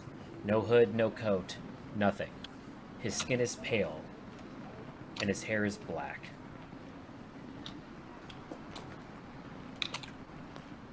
I think Auken is going to tap Trahlga on the shoulder and point this man out and say, didn't Hillen say that he didn't wear clothes?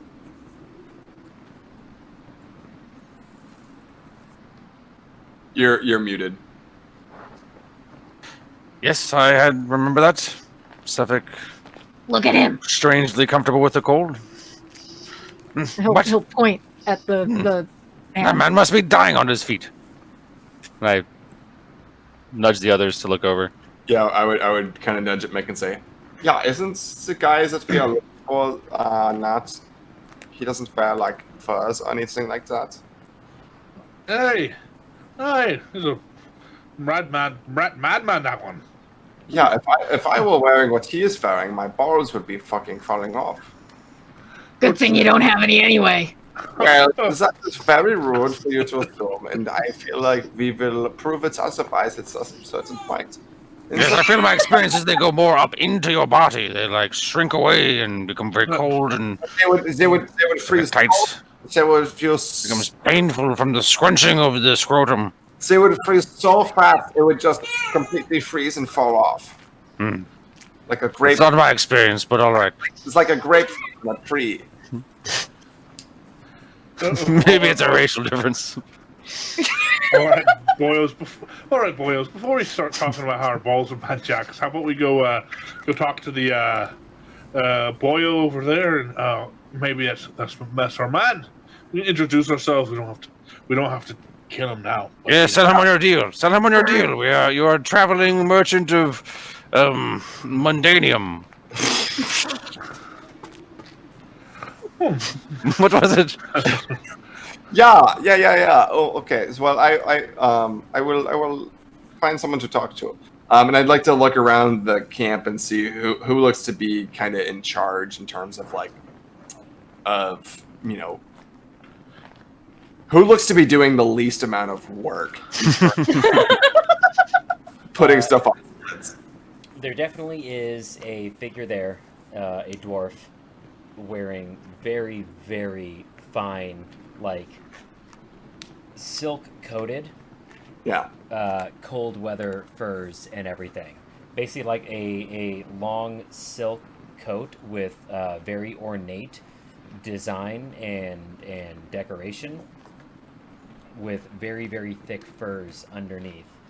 And she does not appear to be doing much work at all. Okay.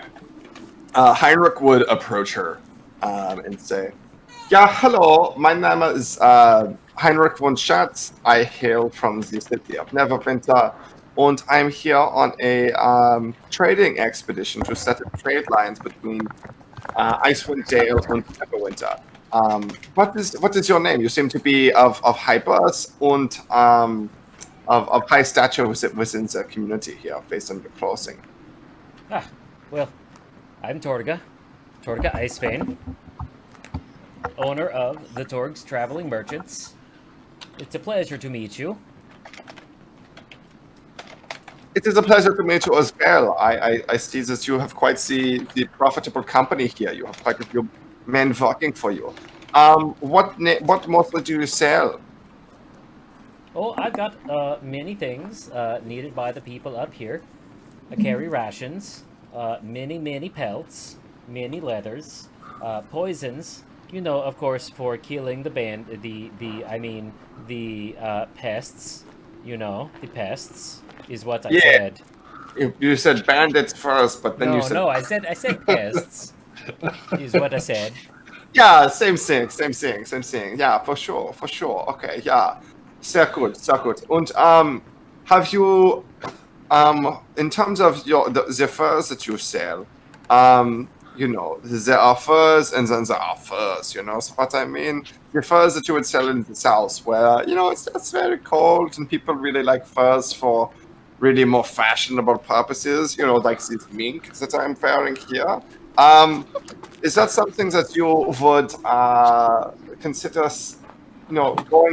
maybe not going into business upon right now? We barely know each other, but maybe over some meat, we discussed some pricing, and we figure out some sorts of deals that would work for you and your party in terms of you sourcing them and I exporting them down to the south.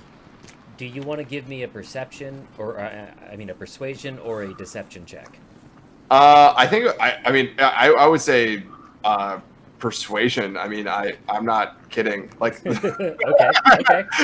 Give me a persuasion. Okay. That's literally what I came up here to do. That's not very good. Shit.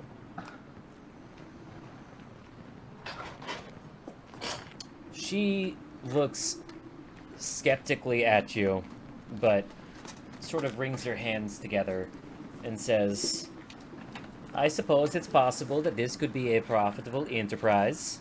The people up here rely on these furs to survive, but they're also very poor people." Yeah, so we wouldn't be wanting the furs that keep people warm. It's really just the small animals with the very fine furs that would sell well in the south. It could be very little work, and there could be quite a large markup. Precisely, yeah, exactly. So, why don't we go into the meat hall and discuss terms of this deal? Other things, I guess, yeah. Well, I cannot now. I am, of course, running my merchants. but we do close in 1 hour. At 5 o'clock, I can join you in one of the taverns. Yeah, let us meet. I clearly am not from here. I don't. Do you have a recommendation on which meat hall we should meet in? Let's have our drinks in the Fire's Place. It's the second tavern from the right. Ja, sehr gut, ja. Und I could not help but notice one of your men is not wearing much furs. Is he okay? It seems very dangerous for him to not wear lots of furs.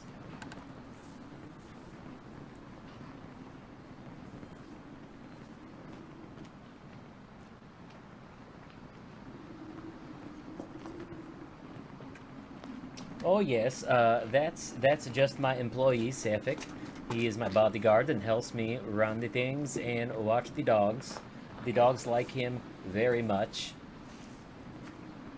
Yes, it is true. He wears very little clothing for someone's up here. But actually, he was born on the holiday of midwinter, which gave him the Frostmaiden's blessing. So he is not touched by the bite of the frost.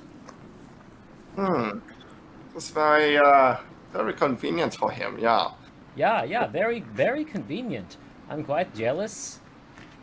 These coats are very fine, but I also have a very fine figure, and these coats cover it all up. Yeah. Okay. And what is the name of the holiday? I have never heard of it. Midwinter. It is the middle of winter. Yeah. Okay. That makes sense. Okay. It does. Well, I will see you in the Fire's Place in about 1 hour, and we can discuss the particulars of the deal then, and I will leave you to your business. Make it 1 hour and 15. And yes, I will see you there at the Fire's Place. Yeah, sehr gut, sehr gut. Auf Wiedersehen. While this is going on, Mick would like to go up to Sefik, and I'm going to mind link with Auken on my way over there. And Auken, you're gonna hear, "Hi lad, do me a favor and make sure I don't have an axe in my back." As Mick just winks at you and walks up to Sefik. Okay. You walk up to Sefik. Again, he's wearing very, very thin clothing for this climate. He is not armed. He's simply feeding the dogs through their cages, and they are excitedly eating from his hands. Does he look like does he look like he's like a warrior of some sort, like someone who could possibly wield something dangerous? He is well built. He is muscular. Okay. He appears. Give me a perception check. 22. That's pretty good. So with his back turned to you, you can actually see what appear to be the edges of some scars, like just barely peeking out of the back of his neckline. And okay. He's definitely built like a sailor. Okay. As I would approach from a safe distance, I would pipe up and be like, "Hi, how's she cutting, lad? You feeding them dogs well?" He barely turns and just barely looks at you with some side eye and turns back to the dogs and says, "Yeah, they're good girls." They look like it. Question for you. You seem a bit thin on the furs. It's kind of choppy out here. It's a bit cold. Born on It's an odd midwinter. one. Frostmaiden's blessing. Oh, is that kind of a I've heard about this Frostmaiden. Sorry, I'm not from around here. From down south in Neverwinter. Haven't really heard of a blessing from the Frostmaiden. Does that keep you warm when it's freeze the balls off most of the men? Yeah. I'm more resilient to the cold. That's So how I was no. born. Suppose it's not a bad thing. All right. So, well, just kind of checking in on you. That's good.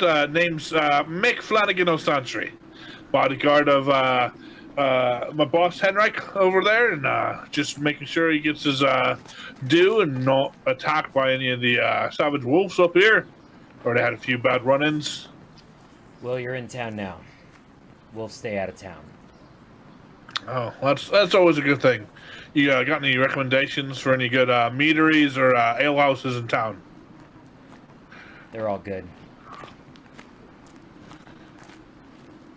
All right. Well, you're a talkative sort, so I'll let you be. Keep on it with the dogs, and yeah, I'm sure I'll see you around. Maybe our bosses will do some business together, and we can catch a nail together, right? And he doesn't say anything, just still looking away from you at the dogs as he's feeding them, just nods. All right, that's I know, and I'll walk back and start muttering to myself. Yeah, I know he's not very social. He was like me when I was a lad. No, of course I got over it. Shut up, Grandpa. No, that's enough. And I'll look at Auken again and be like, "Now that's one strange fella." You hear that in your mind, Auken?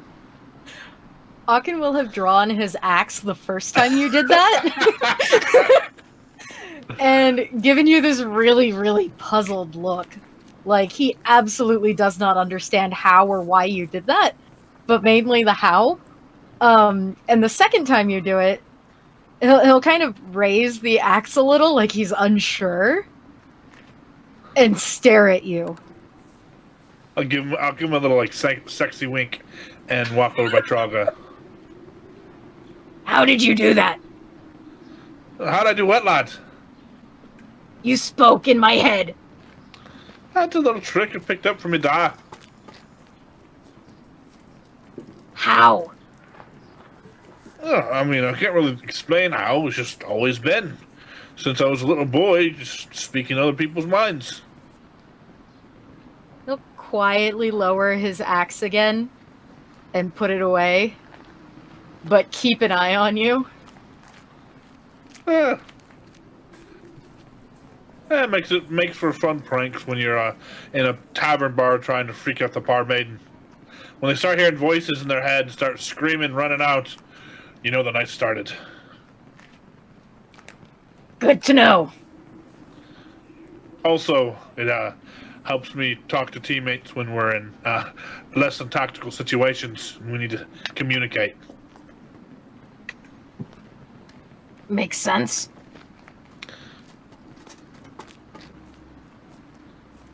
And then So what I'll you wait guys doing for... now. So Heinrich would come back to the group and say, "Yeah, but we'll meet with well, I will meet with Trahlga in the inn over there, and I think we should stay over there. But one thing you should know is that the Cephalic fellow over there, and we all saw without the clothes. I don't need to point at him. He was born on Midwinter, which is the holiday that so apparently, if you're born on that, you get the Frostmaiden's blessings or something like that. So I think we should ask about that around somehow. It's not a bad idea. I tried to talk with the fella myself. Not much of a socialite. Probably doesn't have a lot of friends. How much would Trahlga and Auken know about the blessing of the Frost Maiden? Give me religion checks. Okay. I've got history. That's an 11. Oh. Dude, sorry. Wrong page. Religion. Hey! Oh, there you go. Average roll. But I have a +1, so. Neither of you guys know about any blessing of the Frostmaiden, but you also really only know of the Frostmaiden in so much that she exists. And that, all of this is probably her doing. So yeah, sounds plausible. Given our backgrounds. I can make fire appear in my hands. He can not be so cold in the night. That seems reasonable. Well, I mean, you talk about it. Everyone has their gifts, right? Everyone has their specialties. Yeah, well, the dwarf back in Goodmead said that he was kissed by the Frostmaiden. Maybe as some sort of deal. Maybe not as some sort of birthright. So maybe we ask around and see if anyone else has heard of such a thing as the Frostmaiden's blessing, since you both do not know of such things. I'd rather spend the time trying to find this murder victim, the one with the ice knife. Well, anyone who knows them and that. That would mean we need to go to a different town. That's a different town? Didn't someone get killed in Brennan? Nope. Or am I wrong? No. Bryn Shander. Never mind. Then we're doing the Torgs thing. My bad. Yeah, Dog. East Haven, Targus, and Bryn Shander were the other 3 towns that Gotcha. people got murdered in. I got my bees mixed up. Understandable. Well, yeah, then I think we would go to the inn and hang out. Yeah. I mean, we're just waiting. Yeah, going. And yeah, when we go in and get mead, I would Mick would listen in on just the general conversations of the area to see what the talk of the town here is.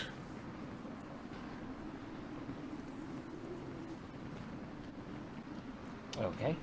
Sorry, I was deleting and banning some bots. Oh. Oh, nice. Fun. We've made it, guys. Yay! There we go. Okay, sorry. So you guys were going to the Fire's place Yes. and asking around, or just listening around, or what? What was the plan?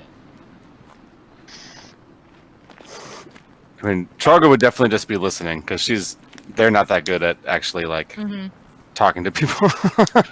They mostly shout at everyone. I think Mick would listen and talk. Auken would just listen. I guess Heinrich would talk. Yeah. All right. Listeners Yeah. find a table. Well, talkers at the bar. actually, if they are people of noble birth, he will talk to them. Otherwise, he will not talk to them. So Mick's got this There one. is no one here of noble birth. Yeah, Heinrich would take one look around and be like, "Yeah, I'm not talking to any of these people." All right, laddie, we'll show you how we do it back in Neverwinter. All Little right, Mick, tavern talkers. are you talking to drinkers, or are you talking to bartenders? I'll start with the bartenders and then make my way down. Okay. I'd walk up to the bartender and be like, "Hi! Name's Mick Flanagan of Santry. I hail from a different town, Neverwinter to the south. A round of ales for me mates over there, and the quickest and latest gossip for the town, if you would."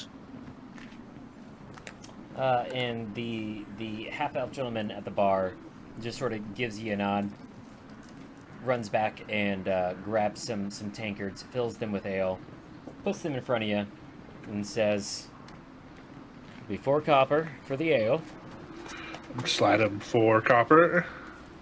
and 4 copper for the rumors." Slide him. I'll slide him 6 coppers. I'll just slide him a silver. Give him a wink. And he makes this face before sliding it and disappearing it like a magician would a coin. And he says, "Well, first rumor is the ale's pretty good." That's always a good. That's always well. Hopefully, it's more than a rumor. I take a sip of the ale. Second rumor is Torgs is in town.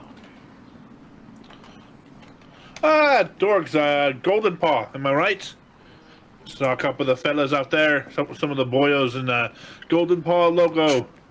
fella not in furs. Golden paw indeed. And he leans over the counter and sort of beckons you closer a little bit. Lean in. And he says, "Now Torg, she's an interesting character. Her business is legit, but buffered by actions that ain't, if you catch my drift. Oh, More than one time body's been found out in the snow, outside of town. We're pretty isolated here in Bremen. The way I hear it, that's how she likes it. yeah. I mean, not to be too much of a gossip or anything, but do you think she's behind it herself? Behind what exactly? The bodies in the snow? By her own hand, probably not. But she's got people that do things for her. And they all work for her. She pays them all real well. I reckon every time she comes to Bremen, it's because there's something she wants to unload. That does sound right terrifying. Yeah, I noticed a fella amongst the crew as we passed by, not wearing a lot of furs, not really keeping himself warm, but didn't seem too affected by the cold. Aye. Cephic's his name. I've seen him before a few times. He keeps to himself mostly. There's actually an abandoned chapel on the outskirts of town. No one lives there anymore. It's decrepit. Wind blows right through it. That's where he likes to stay. Strange one, him. Aye. Sounds like a useful fella when you want to get rid of a body in the middle of the night. Could be. Couldn't say myself. That's all I know. I thank you, lad, and I slide him 2 more copper, give him a wink, and bring the ales back to the table. He winks back and makes a single gesture with his head back to the taps to imply that the tip is appreciated and there's another drink on him coming your way later, if you would like. Cool. I give him a nod and a smile and head back. All right, lads. All right, boys. You see, a little bit of information I gleaned so far. This Trahlga lady, this Trahlga lady, she seems to show up to Brennan every time a body shows up in the snow. Likes to drop certain things off and pay her workers to do her dirty work for her. And Cephik likes to stay in a chapel outside of town. No one knows why. At least not the bartender. Oh, that's very good information, Mick. Good job. Yeah, maybe we should check out this chapel later. I mean, I have a meeting with Trahlga later. What should I ask her?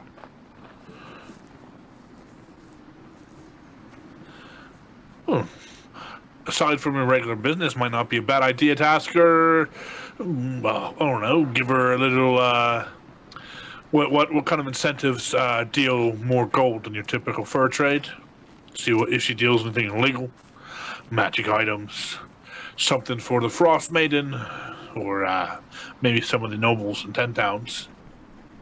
Oh, Trahlga, Auken, you guys got any ideas? Well, if you do think they're doing something awful, killing people out in the woods or involved in such a thing, maybe you imply you don't believe they're tough enough to do the work you need, and get them to admit to some sort of awful thing they do to their terrible business. Tell them you're some sort of awful gangster from the city who's much more terrifying than them. Maybe they'll be all offended.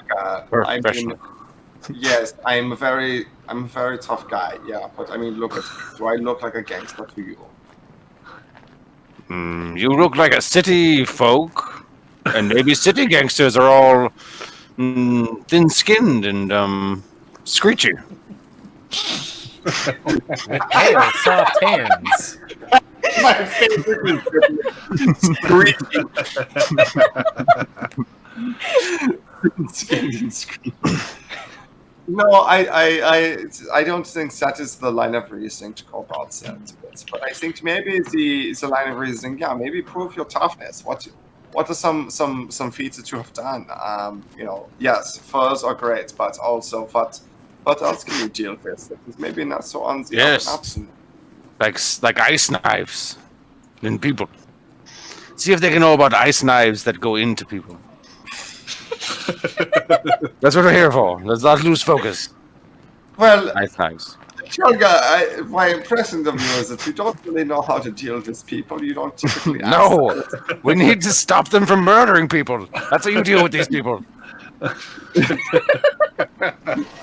you can't just ask someone, hey, do you know anything about the ice knives? They'll be like, no, we don't know anything about the ice knives. And then you kill them.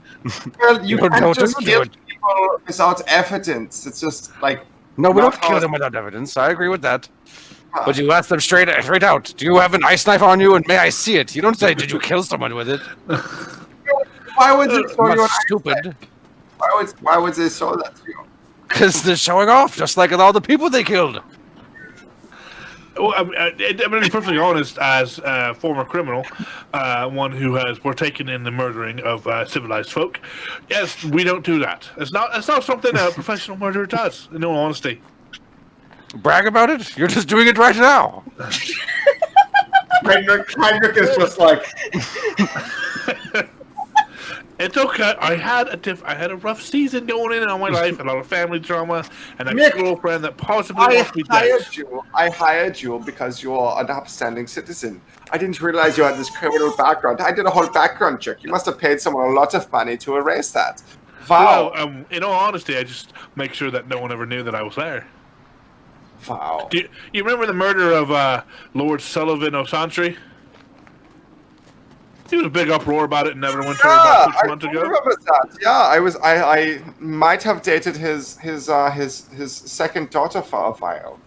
Well, let's just say that he pissed off the death god that I serve, and was sent out by a temple to make sure that he got what he deserved. Well, I should let you know that cost my family quite a bit of money. That was to be a good dowry for her hand.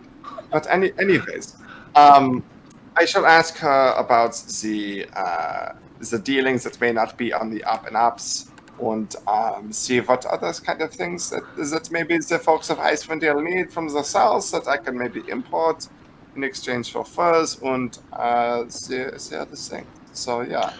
All right. You know what? I think when you do that, I'll make sure to get chummy with some of the fellas drinking around the bar. And then as I say that, I'm going to look around and see if anyone's watching us. Give me a perception check.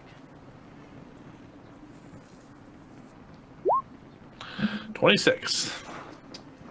No, nobody appears to be watching you guys. Seems at least at the side from the casual stares from being out of towners, we seem to be all right. At least by my reckoning. Yeah, well, why don't I will wait over here at this table in the corner, and you guys hang out over there, and I will wait for Trahlga, and we will have our business meeting. And, I mean, maybe I get a better understanding of where that temple is, and we can check it out later this evening. All right. This sounds not a bad idea. I care if, boss, I'm going to show you a little talent of mine, just in case you need some backup. Okay, yeah. And then you'll hear in your mind, just, if you need anything from me, just go ahead and call out my name, and I'll be able to hear you in your head. Heinrich just kind of like goes wide-eyed, like... What can I Heinrich makes say? the You hired face me for a in his reason. picture.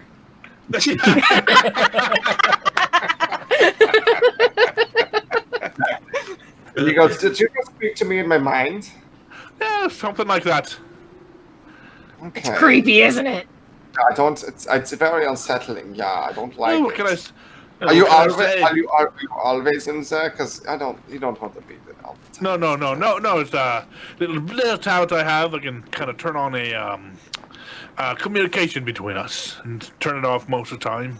You can only Okay. have about one person at a time, so I'll make sure that our minds are linked, so to speak. So you're not reading my mind all the time. That is for the best. Okay. Yeah. Okay. Well, I will sit over here. You sit over there, and I will wait, and we will wait, and yeah. Oh, sounds good. Oh, I'll go get chummy with some of the drinking fellas around here. All right. So, are you guys just waiting around then until what's her name Torga? shows up? Torga shows up. think so. Yeah, Mick would probably find a table and chum it up with some of the locals. Okay. What are Auken and Trahlga doing? Auken's gonna stick with Trahlga, who is muted. I think it's mostly that. Yeah, I know. I think it's mostly that. Sorry, the baby is alive and well. No worries. Babies are alive usually. Yeah, that's the way you want them. And so, yeah, I think that like Trahlga's thing isn't like talking to people and plumbing for information, which feels like the only useful thing to do right now. And so they're just kind of hanging out at the bar, waiting for talkie people to do their talkie jobs Okay. until they can boss people around and then maybe magic people. That's their thing. That's what they do. All right. And Auken just Auken is gonna hang out with Trahlga because what Auken wants to do, Auken will get yelled at for. Auken wants to go rough up Sefik, but he's not going to do that without explicit permission from Trahlga. fair. If you asked Trahlga to do it, they would probably say, "That's silly. Let's order some food." And we order some food. He'll agree to food. Food is the way to his heart. All right. So, Heinrich, as the rest sort of filter off to do their own thing, you're left at the table by yourself with your ale. And shortly after 5:15, Torga walks in, takes her coat off, hangs it at the coat rack, and for a dwarf lady, does in fact have a very fine figure. Oh my! She looks I- around the I room. will not. She looks around the room and sees where you're sitting, and then looks over at the bar and makes a hand motion to the bartender, and then points over at that table before walking over and joining you. And moments after she sits down, 2 tankards are delivered to the table, very politely. And inside is a very sweet sour ale. Yeah, hello, Torga. Good to see you again. I trust your business dealings went well for the day. Yes, Heinrich. My business here was very good. Good, good. Yes, well, prost to you, and I raise my glass and cheers and take a sip while I look her square in the eyes. Skull to you. And she takes a deep drink from her tankard Yeah, And well, says- I guess. and says, "Now that the pleasantries are out of the way, we are both people of business. Let us get on to the talking business." Yes, indeed. Yes. So, my family is, we are half elves. We do the trading across the realm. So we trade in trade, so to speak. So we will take your goods and sell them further on in the realm, down in the south. Now, I know the roads are in a bit of a state of disrepair with everything going on. But, I feel like it is a thing that would be solved very quickly. And once that happens, we can start this trade network where we purchase your furs and we pay for your furs and other things. So I guess my question is, what other sorts of products does your consortium provide that people in the south might be interested in this may not be, the furs are a good cover, but you can put things in furs that may not be entirely legal, if you know what I mean. So, Give me a persuasion check.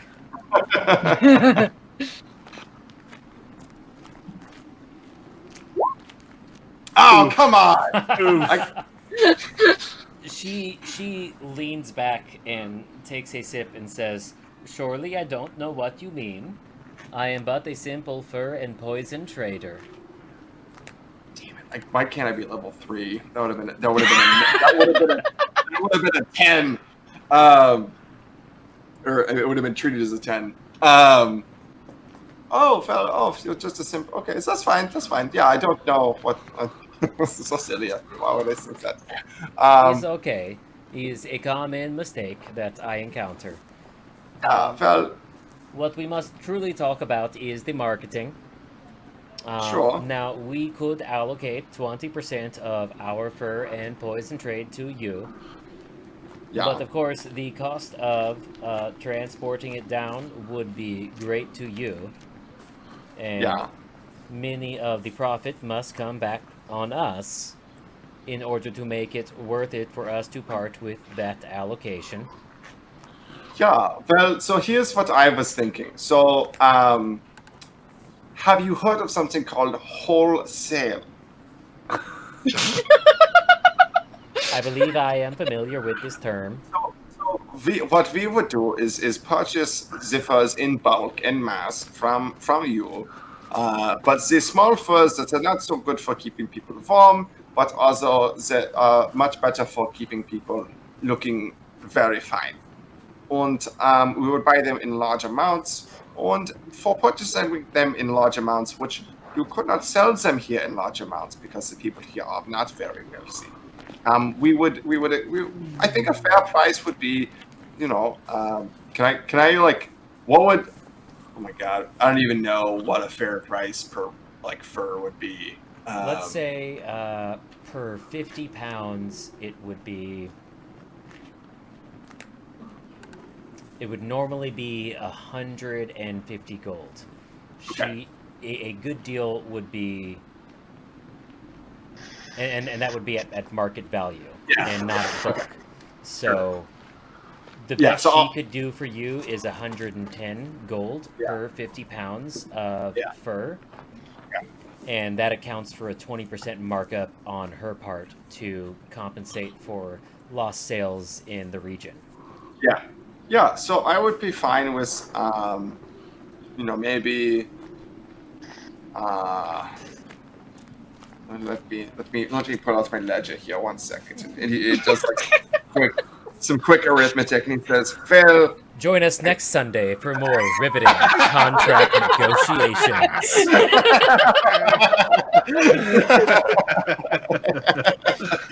Well, I think I could do 107 and 50 silver. Give me a persuasion check.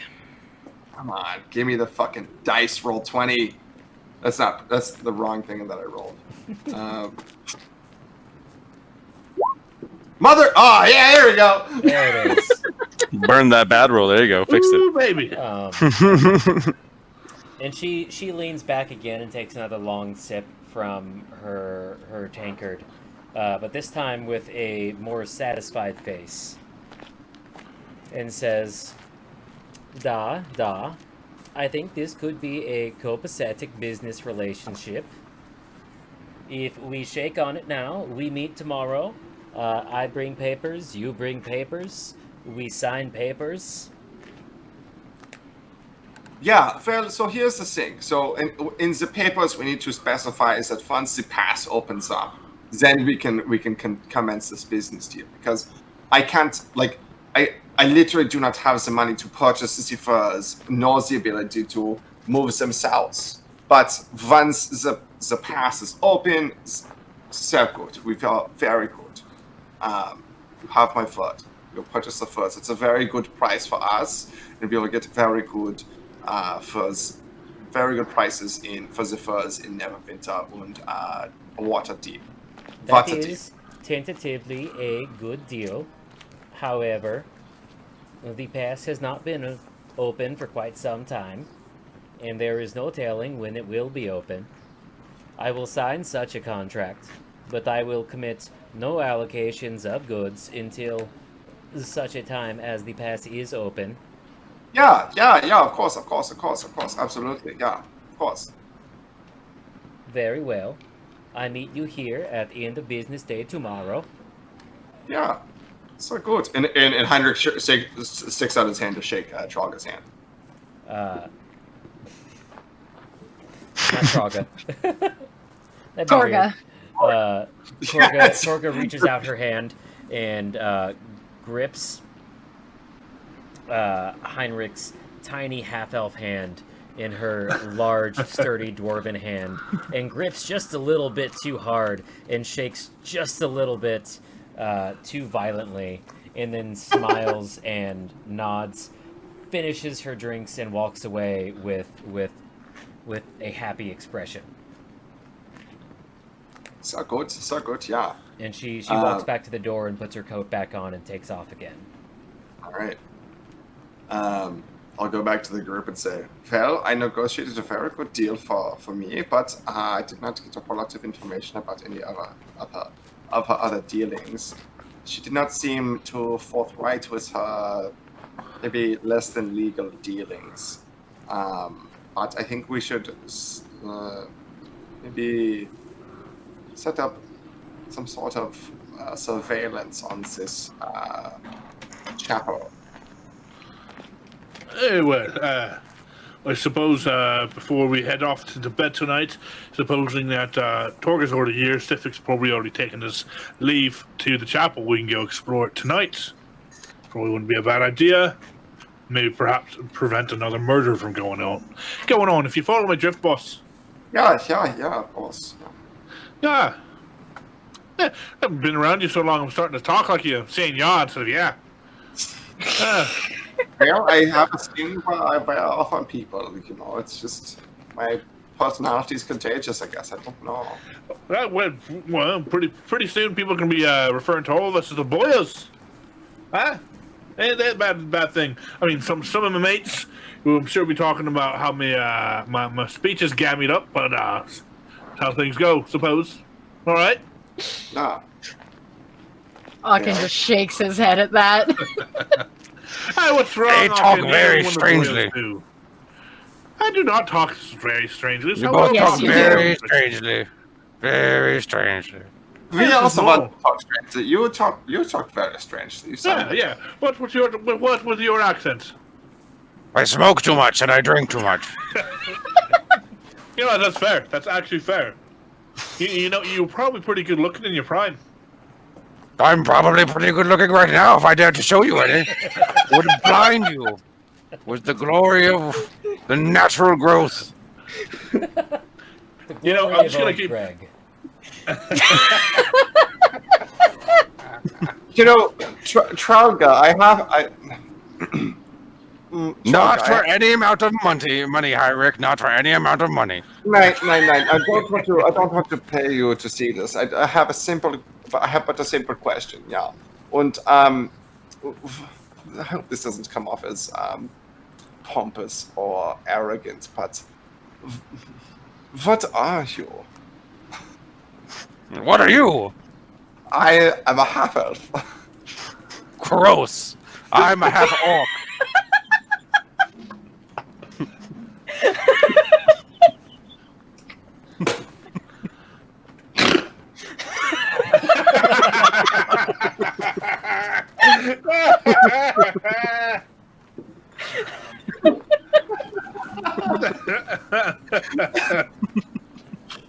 Kevin, you kill me.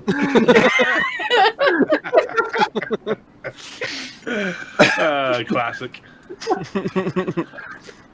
Look, keep it in your pants either way, Heinrich.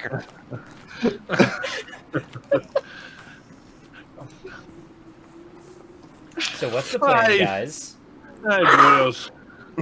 All right. So let's go ahead and finish our dinner, and you guys want to take a little trip? Yeah, let's have some food and let's get out of here. Okay. So you guys have some food. That'll be another 10 copper total. I'll do it this time. I don't know who I'll wants do to. Okay. I got the ale, so.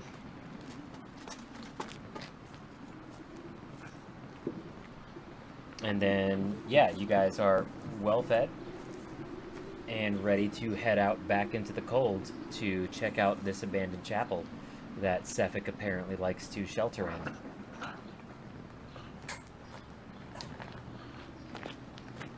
All right. Yep. We'll go ahead and head out there and brave the cold. Do we know how far it is outside of town? It's like very, very outskirts of town.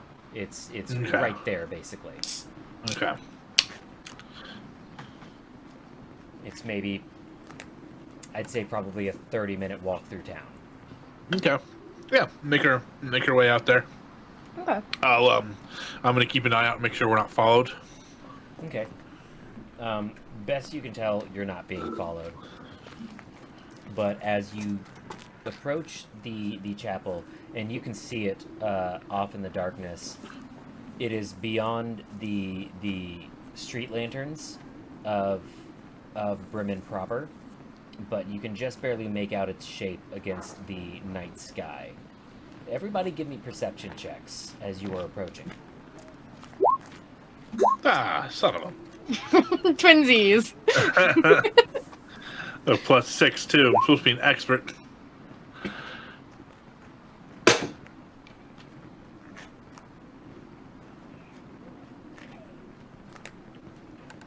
And Trahlga? Shoot, sorry, what was this supposed to roll? Got distracted. Perception. Perception. Perception. My fault. Babies be like that. Yeah. and just me. I won't even hard. Okay, no, this time it's the baby's fault. Stop kicking kicking my hand away from cooking. So as you guys are approaching, Heinrich, you recognize the building as an abandoned chapel, so you know that this is the place that you're going, and supposedly the place that Sefik likes to stay in. There is no light inside, no lanterns, no fire pits, anything. However, Trahlga, as you guys are approaching, you note the same thing, but just through the slats of the ruined walls of the chapel, you can make out the slightest bit of movement in the dark.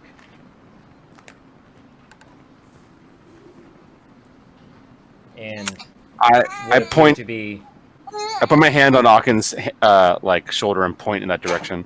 and you also hear wet squelching sounds. Lovely. I look around to see if any of my friends are eating with their mouth open, and Are when I they? see that, hopefully they're not. No. Not at all.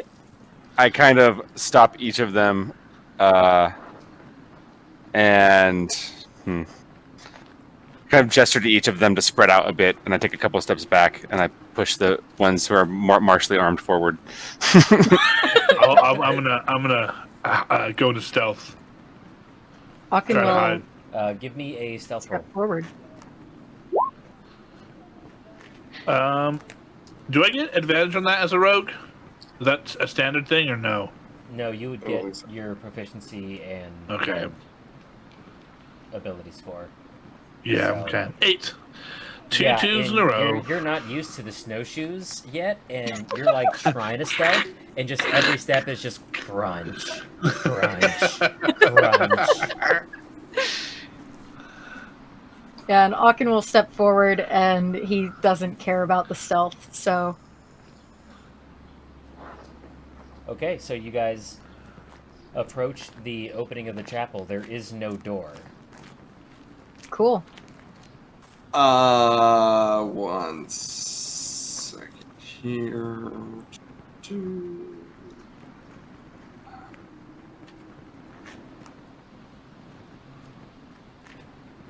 All right.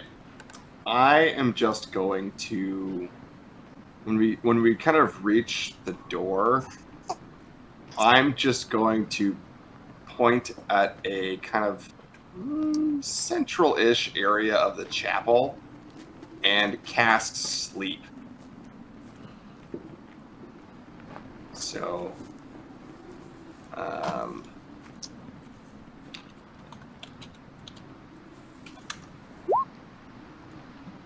So starting with 28 HP, anything within 20 feet of that point is affected. So if it has more than 28 HP, it's not? Yes. Noted. Yeah. Well, so it's 28. So it starts at 20. So like it's like. It's a weird spell. You should read the text. It's such a weird spell. Yeah. So Yeah, starting with the creature, starting with the creature that has the lowest current hit points, each creature affected by the spell falls unconscious until the spell ends. The sleeper takes damage, or someone that uses an action to shake or slap the sleeper awake. Subtract each creature's HP from the total before moving onto the next creature with the next lowest HP. The creature's hit points must be equal to or less than the remaining total for that creature to be affected.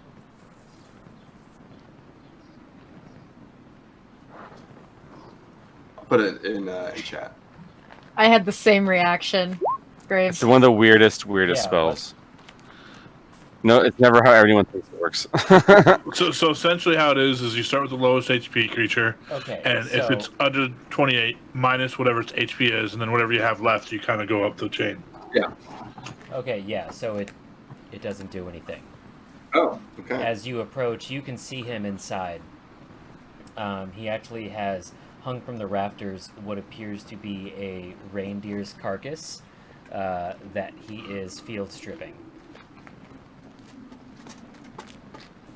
Good to know. And you cast the spell, and it doesn't affect him at all. Does he know that you cast that spell?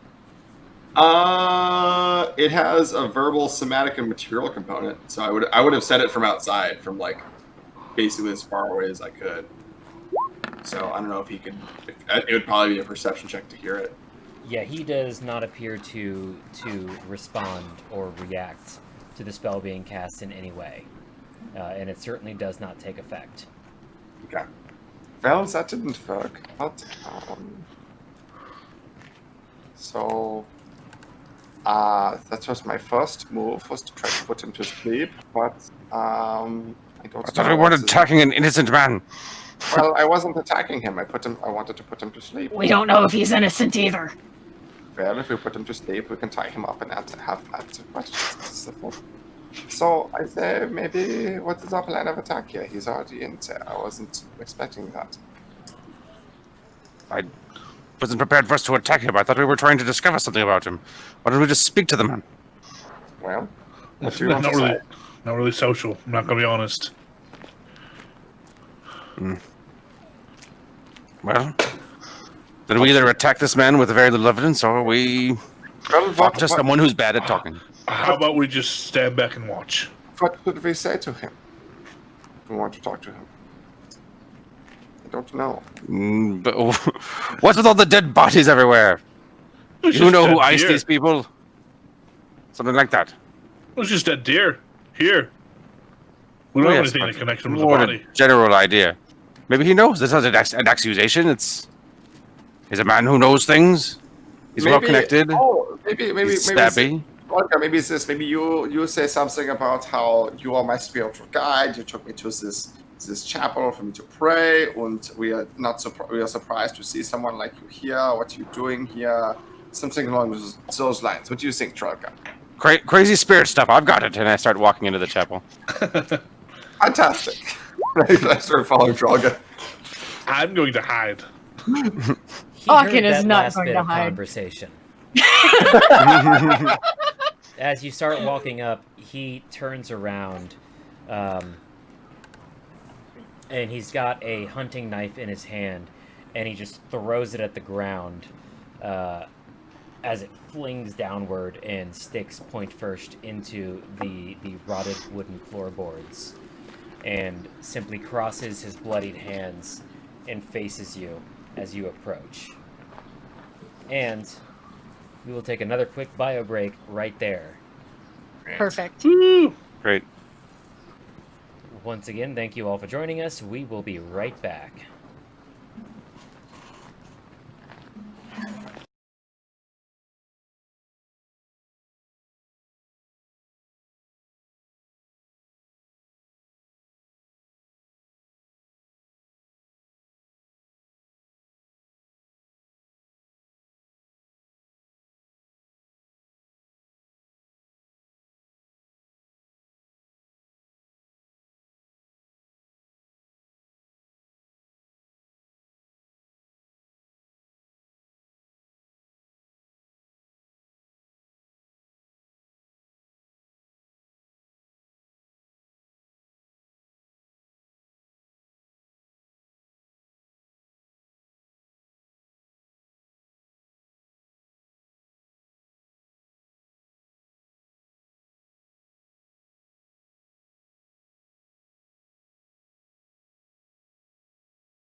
All right, everybody, we are back. Heading into the final part of this session. A confrontation with Sefik Caltro. I'm hiding. I'm not just putting that out there. Did you roll a stealth check for that one? I tried, but I didn't get the opportunity. He's doing it very badly. Do you want me to roll, Mike? Oh, you already rolled. Oh, yeah, that's the one You before. are not Never stealthy. mind. That's fair. And yeah, he has heard your conversation as you were approaching and turned to face you as you approach. The spirits guide me. The spirits guide me to this place. They will find us. We shall find the path to the stars from here. Yeah. Tell me, is this the place where your spirits have guided you to? Is this old chapel? It seems very decrepit and shitty. Clearly, it's where I stand. It must be where I was guided. Yeah. Oh, hello. What is your name, sir? Sefik. And this chapel is spoken for the evening. Oh, we did not realize. Is this your home? It's where I'm staying, and it's spoken for the evening. Yeah. Is there any ways that we could maybe just do like a quick prayer here? What are you doing here? And he turns and looks at the gutted reindeer. And looks back at you. Yeah, A blood ritual. It's a blood ritual, yes? I'm hungry. Why don't you just buy food at the inn? It seems much easier than what you are doing here. This is how I prefer it. Yeah, and do you prefer to be in here without any sort of fire as well? It seems very cold. I prefer to be in here without any sort of interruptions or botherations. Yeah. Botherations. I'll add that to my vocabularium. Now, if you have no more business here, I'd ask you to leave me in peace. I look over at Heinrich in a meaningful way.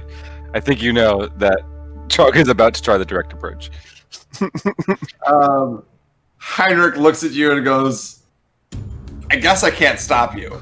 Where's your ice knife? Show me the ice knife! Immediately, Trahlga is going to hear God stab it, oh Trahlga, not now!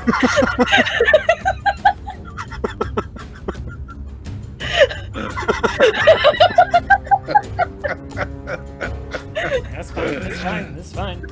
That's so good. It wasn't me this time. And Heinrich goes, what are you talking about, Trahlga? What do you mean ice knife? What do you even mean? I don't understand what you're talking about. These spiritual people are just, you know how they are, they're crazy. Sefik turns around and bends over and picks up a clean cloth from a crate next to his kill, and he wipes his hand with it. And after he's done with that, he bends down and picks up the knife from the ground and wipes the blade clean with the cloth as well. And then he throws the cloth on the ground and examines the blade for a moment and says, "Ice blades, huh?" That's the one? It's quite lovely. It's not, Can I see it? but I got a fun story about ice blades. You want to hear it? Does it involve any of us getting stabbed in the room? Because otherwise, Can no. I roll insight on his? Can I get a vibe check?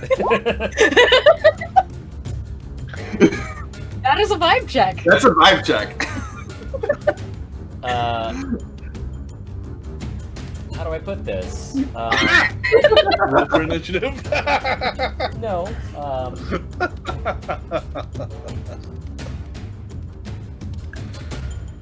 At face value, his words are just him offering to tell a story, but the way he smiles, the way his eyes glint when he says it, there is something deep and cold inside of him that you can sense through the way that he delivers these words. Phil, He says- oh, go ahead. He says, I tell people I was born on Midwinter. Keeps the questions at bay. They all go, oh yeah, blessing of the Frostmaiden. But that's not true. I wasn't born in Midwinter. I was born in the summer, far to the south of here. I was a mariner on a merchant ship. A few months back, my ship crashed on the outskirts of this frozen island. Everybody else died. I floated on some driftwood, made it to shore. By then I was almost dead. Then this druid shows up. Says the spirit inside of her is calling out to me. And before I know it, I wake up in a cave next to a warm fire. Druid's nowhere to be found. But there's this thing inside of me that I can feel. It's there. I can't measure it, but it's there, you know? You know. Suddenly I'm not so cold anymore. Suddenly, I get these urges. You know, when people cheat the Frostmaiden. People that were supposed to be sacrifices that pay their way out of it. You know, there's just this thing that I gotta do. I gotta take You care feel of the it. order is disrupted. That the right way of things has become misaligned. I can understand that. This one gets it. That's not There's to a way to say, go. however, that I don't enjoy it. And he puts one hand on a fist and draws it out, and as he does so, a longsword made of shimmering ice extends from his hand. Auken is definitely gonna draw his axe then. And he says, anyway, it was good to get that off my chest, but now you've got to go. Yeah, I felt like Really? those things that we do. All four of us? if Three? I can- mean, look around. we can- That we one's can- huge. We can just leave. You don't need to do anything like that. Yeah, And- it's sufficient. That's going to be initiative. So if everyone wants to put their token on some corner of the map real quick and roll initiative. Oh, and I don't get advantage on initiative yet. Ooh, that's a great number. You have to click your token before you do initiative. Oh, does he need that? Yeah. It's silly. Do you want me to re-roll it? You're gonna have to, and then we can change I'll it change in it. the turn order. How'd you get 19.15, Joey? I have my add dex to tiebreaker initiative. Oh. So Oh, that's how you spell that? Yes. The problem with fantasy names. Hi, what do you mean, lad? This Oh, is I did not spell it correct at all. I've been spelling it Sefik.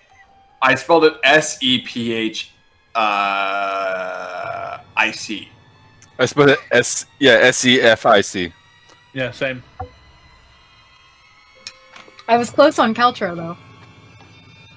I just spelled it with a C instead of a K. Same.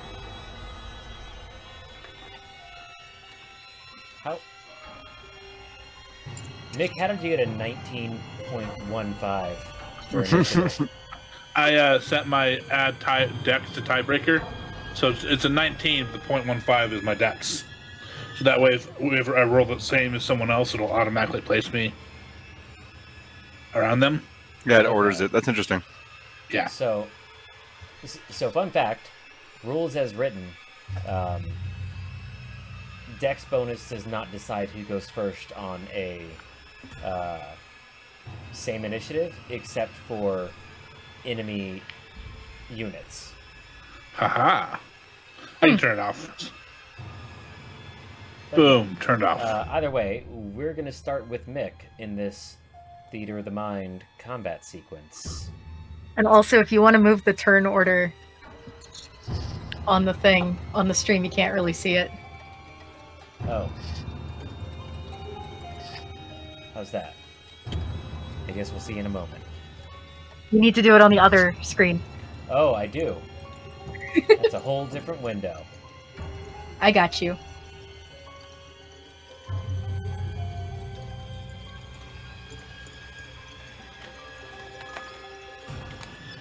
Yeah, that'll do.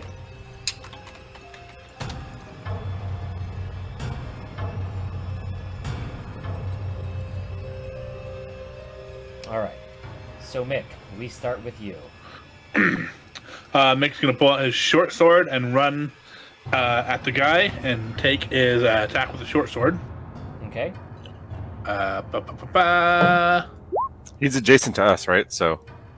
He's like 10, 15 feet away from you guys. So. Oh, okay. I miss. Yeah, that misses. I will use my bonus action to I'm going to pretty much like run by him and swipe and then miss and then use my bonus action and disengage and keep moving the rest of your movement. Okay. Mm-hmm. So and then yeah. All right, that is Mick's turn. Trahlga. I'd step up a few feet and go, "Careful now!" and swing my hand out and thunder wave. All right, you want to post that where is in... it? Yes, I will cast it. Where is it? Where are you? Boop. And do you want me to cast the actual text too? Yeah. Where is the click for that? If you click on it and to bring up the side panel description, there should be a display in VTT. Display in VTT. There we go. There we go. It's tiny. Okay. It is tiny. I was like, what is VTT? I'm dumb. Oh, I get it now.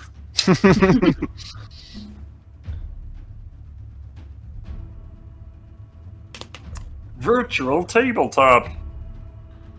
It's a DC 13 con save. Yeah, but I don't even make the full distance close. I use the 50-foot code to just like clip him with the end of it, so I still have some distance from him. DC 13. Okay, he definitely makes that. Do your friends also need to make that? I think I can angle the cube that it only hits him. It seems like to me because there's only Mick who disengaged and went past. Yeah. Okay, yeah. Gotcha. Yeah. So I think I stay like 15 feet away and I cast the cube, so I catch him with the edge of it, and I think it still takes half, right? Yeah, half. It takes half. That'll be 2. 3. Yeah. And then I'll use my movement to go like just run away and find any kind of cover I can. All right, sounds good. That makes it Sephic's turn. Oh boy. As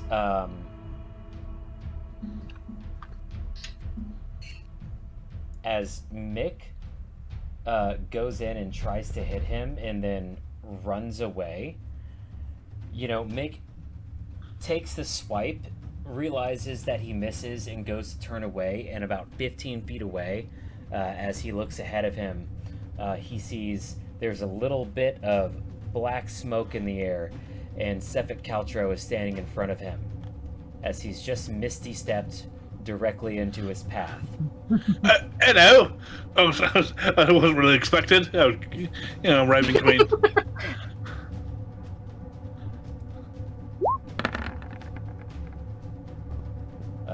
That is going to be a 14 to hit. That will hit.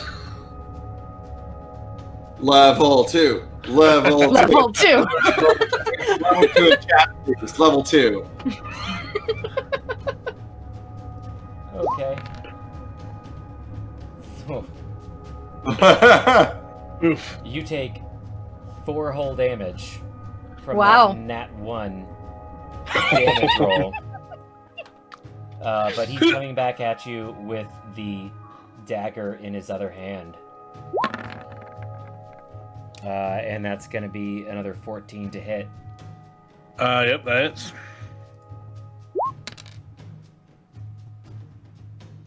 Max, 7 damage. Oof.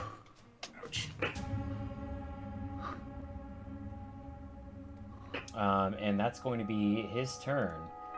Heinrich Von Schatz. I will do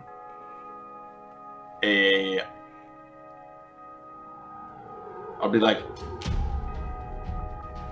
hey, Scheißkopf, fuck you, and cast Dissonant Whispers, and he needs to make a wisdom saving throw.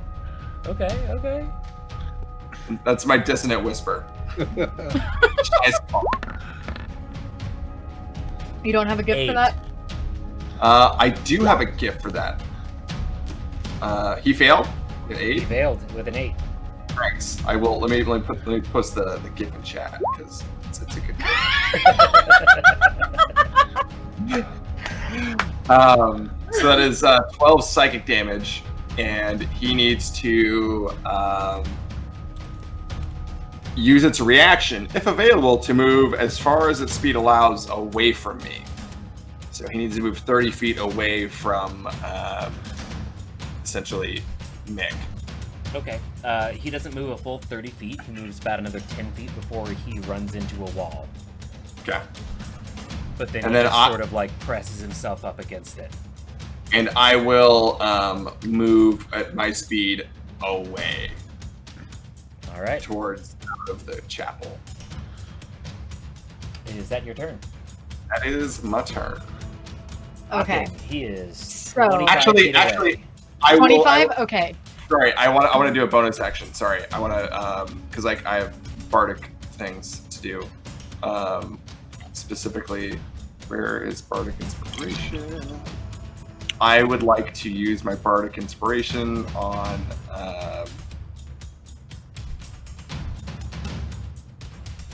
I guess Auken.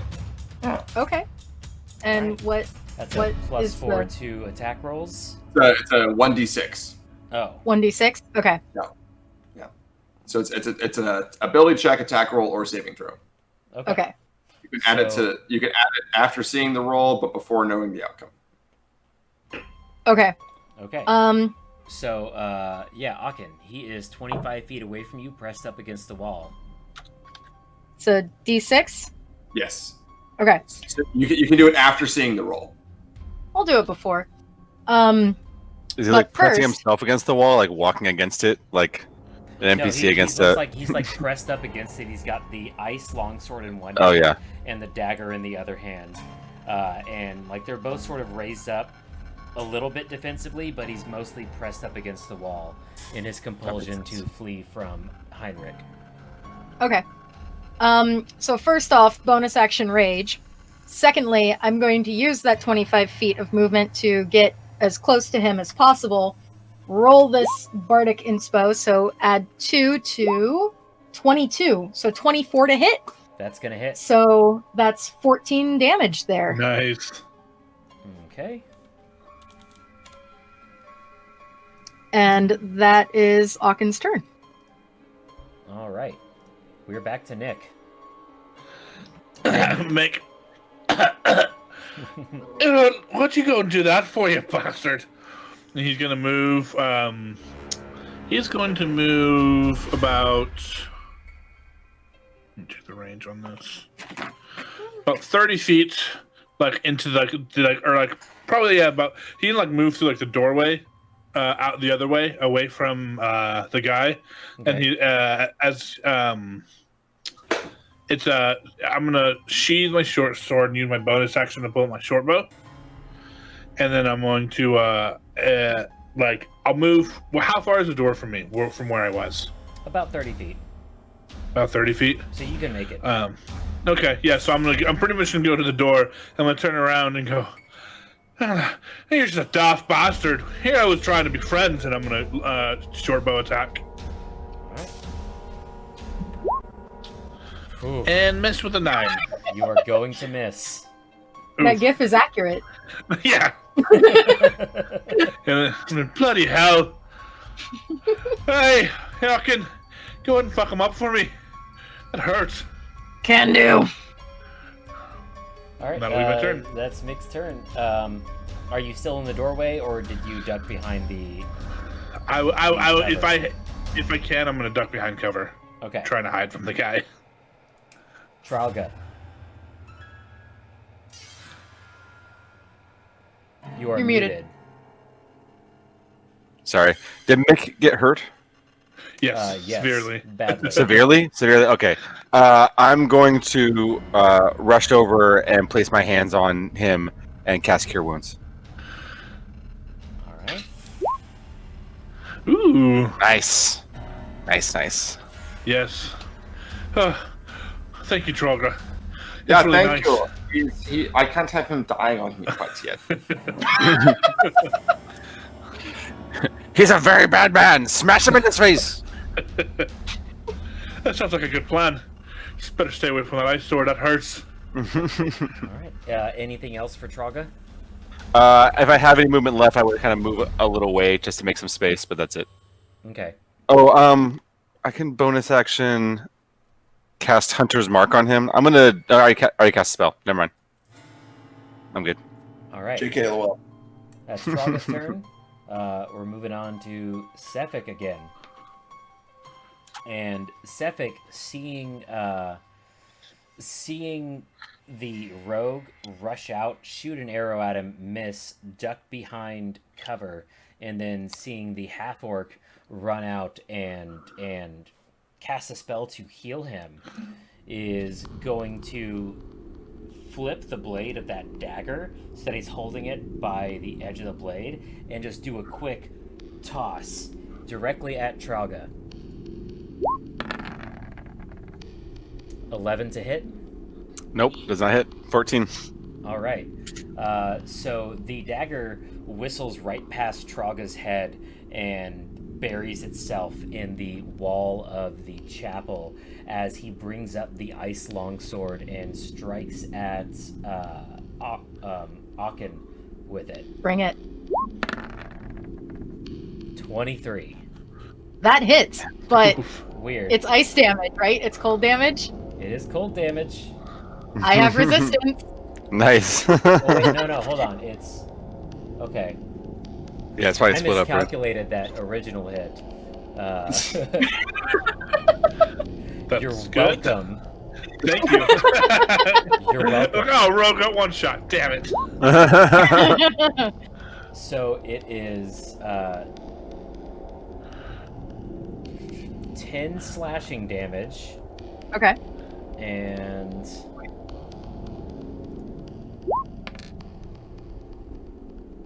5 cold damage. So halved 10 and 12, or 10 and 2. Okay. 5 and 2, because it was 10 and. Oh yes, 5 and 2. Yeah. Oh, 5 and 2? Okay, Yeah. hang on. Because you're raging. Hang on. Okay. Let me So a put total that of back 7 up. damage. Yeah. Okay. And Barbarians, man, especially at low levels, so good. he is going to Misty Step from the corner that he's standing in to the wall about 10 feet from the doorway.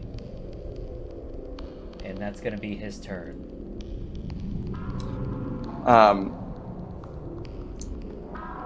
Hey, you're very stupid. You're very stupid and slow, and you're very ugly as well. And your mother was a major whore. Everyone knows it.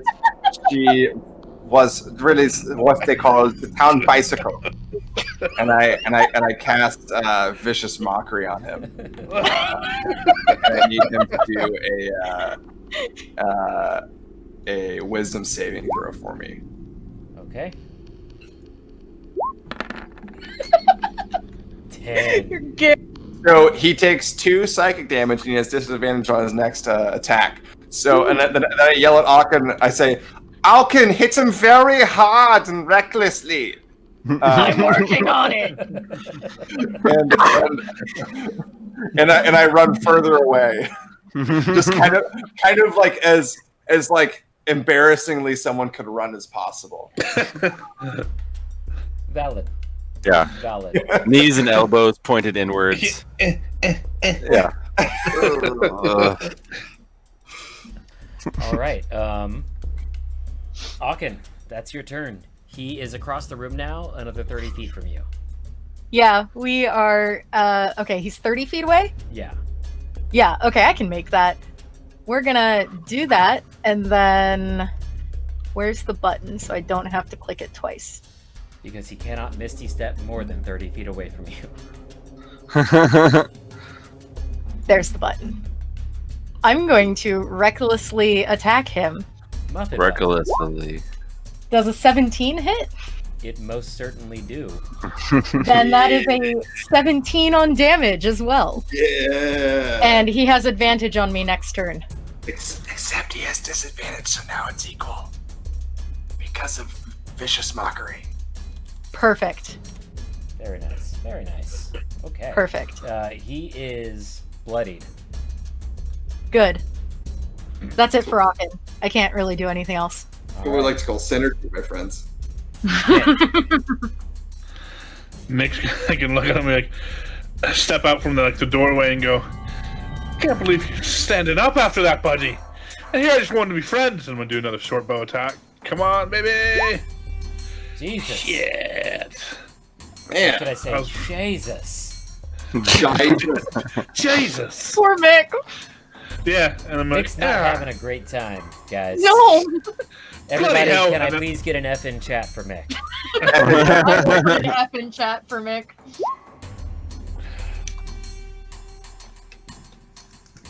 And then I'm going to use my, I'm going to use my movement to move 30 feet away, since I still have like 10 feet between us. And then I'm going to use my bonus action to hide. Okay, give me a stealth check. Come on, baby. Oh my god! Come on. He's You're the worst rogue. rogue Wow. ever. You're really bad at it. You're really bad at it. I'm going to have to stop More paying Fs for in you chat, so guys. bad. That's with the +6. Yeah, seriously. Another round of Fs, everybody. Literally rolling 2s and 3s. Oh. Okay, cool. Yeah, that's Trahlga.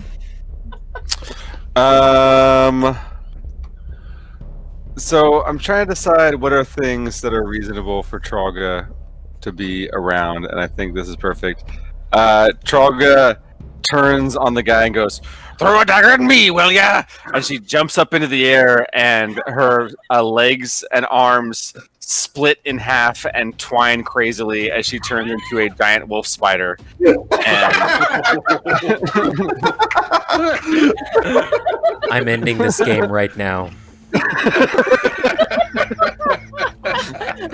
wild shape into a giant wolf spider, and I Cool. charged that guy. Neat.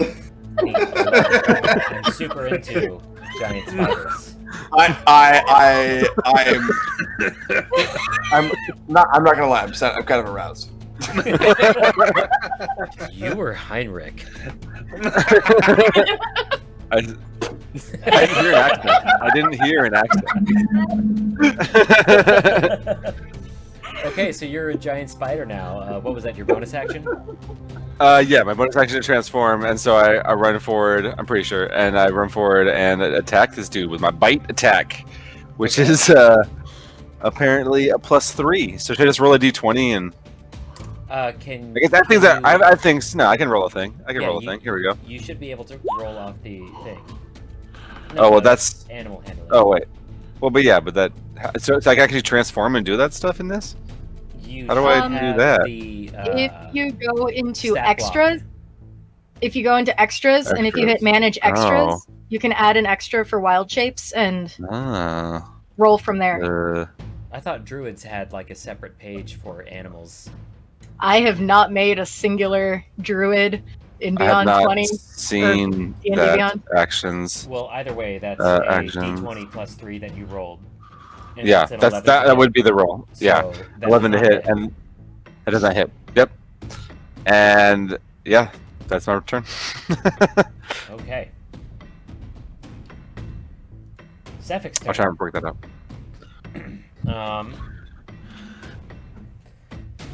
Yeah, as he's trying to attack Auken, he looks over and sees this giant wolf spider just running at him.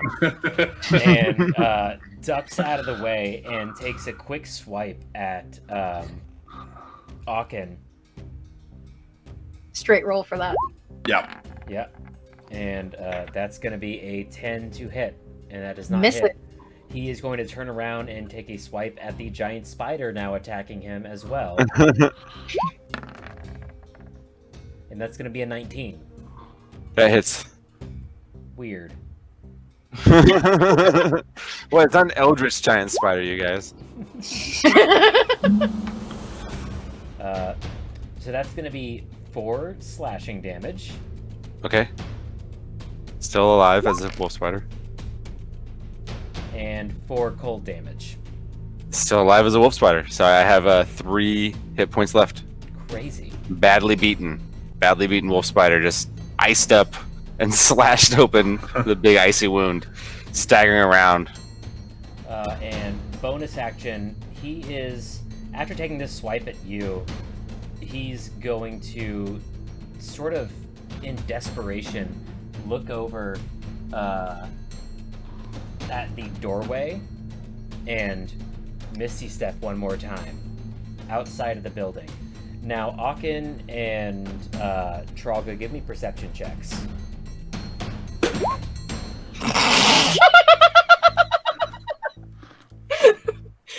That's a 6.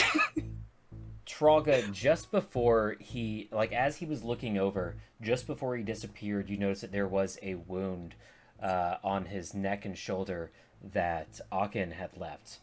And just before he disappeared with his Misty Step, you noticed frost covering it over and closing the wound, and then melting away to reveal a healed wound. All right.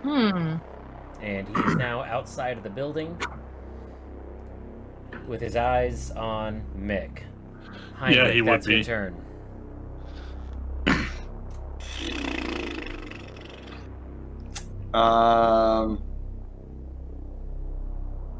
Yeah, I'm just gonna vicious mockery him again. Something about his penis being small. Wisdom save? Yeah, wisdom save. I mean, just tell him he doesn't have any balls. It's worked for me so far. That is Yeah. a 15. Okay, he passes. He's still an idiot sandwich, but he passes. I think at this point I'm outside as well, and I see him come out, and I'm like, oh shit! Well,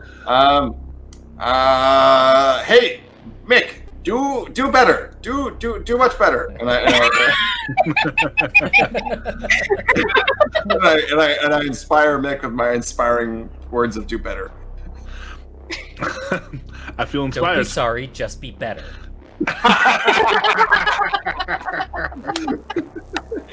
All right, And- Auken. Okay, how far away is he? He is now 25 feet away. Cool. Still within 30, but therefore outside. I can. That's fine. Outside doesn't bother me because the cold didn't bother me anyway. So I'm gonna go out there and charge at him and recklessly swing my axe at him again. It's a 21 hit. Weirdly enough, I'm getting all Yes. the good rolls. So 11 damage there, and he has advantage on me next turn. all right.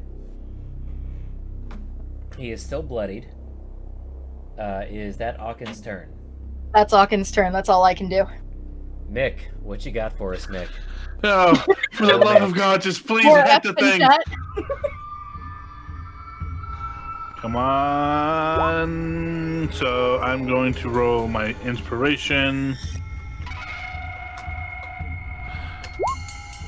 18. It's actually a D6, but yeah, nice. Oh, geez. Okay. Well, Either way, I'll take it anyway. it hits. Sneak attack, baby. Because we have I get sneak attack because I have an ally within 5 feet, right? Yes. 10 piercing. All right. I got you him! Fire off an arrow, and you see it actually pierce just under his arm through his ribs, and you just see him sort of torque and turn with it and snarl in pain. But he is still up, but he is pretty badly beaten at this point. He's still coming after me. Shit, and I'm gonna run. I'm gonna run 30 feet and then bonus action hide. All right, give me that stealth roll real quick. 13. Okay, Trahlga. I'm gonna rush after it. I think I've got, how much movement do I have? I got 40 feet of movement, so I'm gonna chase after him and attack him again. I got it all worked out this time, so I think I should be able to do it. Here we go, bite attack. Ooh, terrible. Not great, my dude. Not good. Yeah. That's I move around to try and block his movement, so I'm like on the far side of him rather than the near side of him, and that's it. It's my turn. Okay. That's his turn, and he is wide-eyed, panicking now. And he is going to wildly slash at the giant wolf spider with his ice longsword. And that's going to be a 22 to hit. No, misses. I have a thing where anything above a 20 misses. No, sorry. Sorry.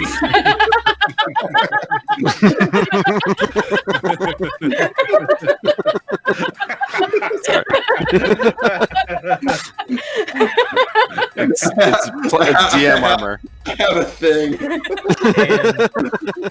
that is a second 22. So, Yeah.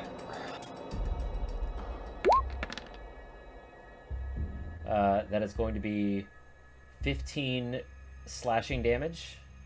All right, so 4 goes to the other one, so 11 comes to me, which puts me at badly beaten.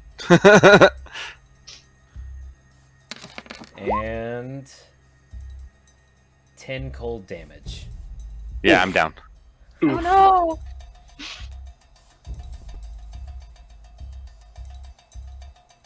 And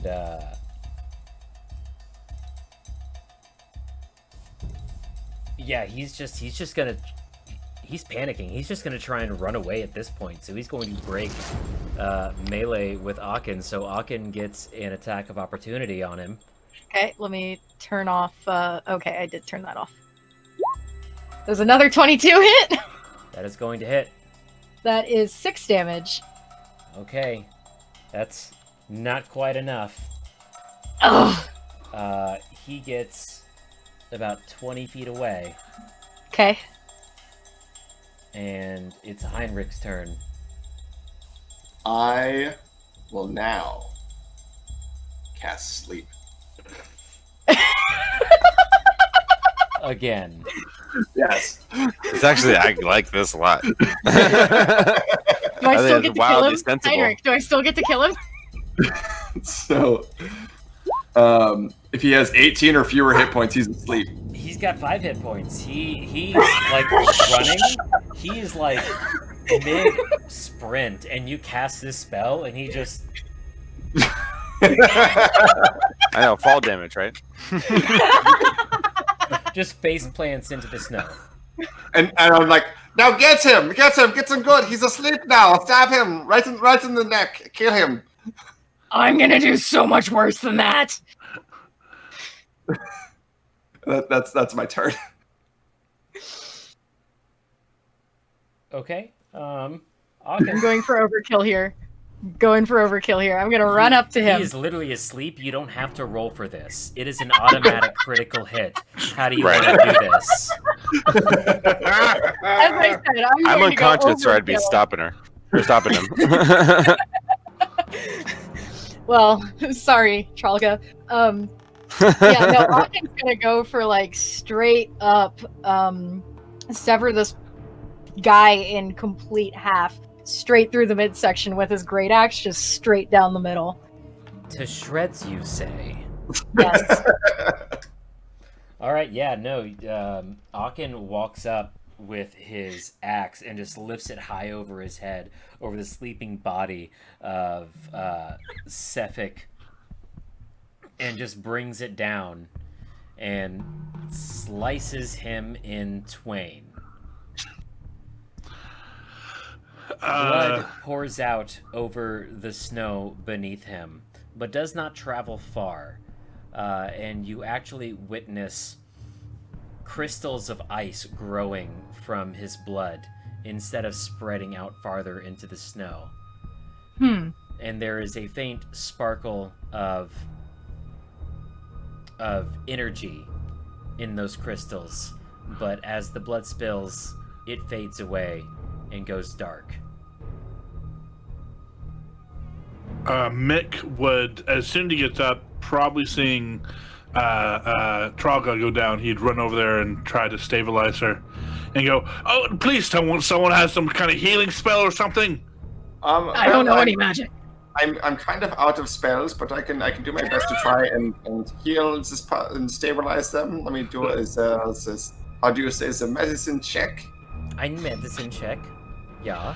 Go and, can I give advantage? Ooh. Are you proficient in medicine? I'm not. I only have a +2. Yeah, I'm gonna say no then. Okay, cool. Just checking. Auken will sheathe his battle axe and just go over and pick up Trahlga and start heading directly back into town proper. Before or after the... Oh, never mind. That sucks. Yeah. Can I search the body to see if there's any like bandages or anything or potions on the guy? Or any other loot? Yeah, give me a quick investigation check. 18. Okay.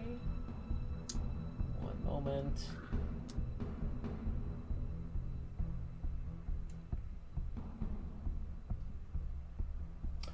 You find about 22 gold pieces on him. And other than that, the only thing he was carrying was that ice longsword. And when you pick it up, it immediately starts to melt and cracks and breaks into pieces. Okay. Okay. Pocket that gold, and then I'll follow Auken into town and hope for the best. Okay, so Auken is carrying Trahlga into town. Where is he taking her? The nearest tavern. Okay. Because he figures people will be able to help there. Mick would be looking for a doctor's or some kind of healer as well. Yeah, at this time of night, you won't find anything open or anything with the lights on inside. So Auken carries Trahlga back to the fire's place and busts in with the body in his hands. And what does he do? I need a doctor! Someone who can help! Okay. And let's roll a quick D100.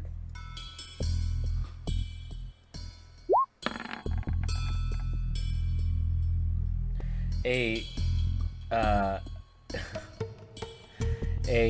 well-insulated man, you might say, with very thick, sort of primitive glasses, stands up and says, "I'm a doctor." Help them. It's not convenient. Can you help us? Our friend's dying here.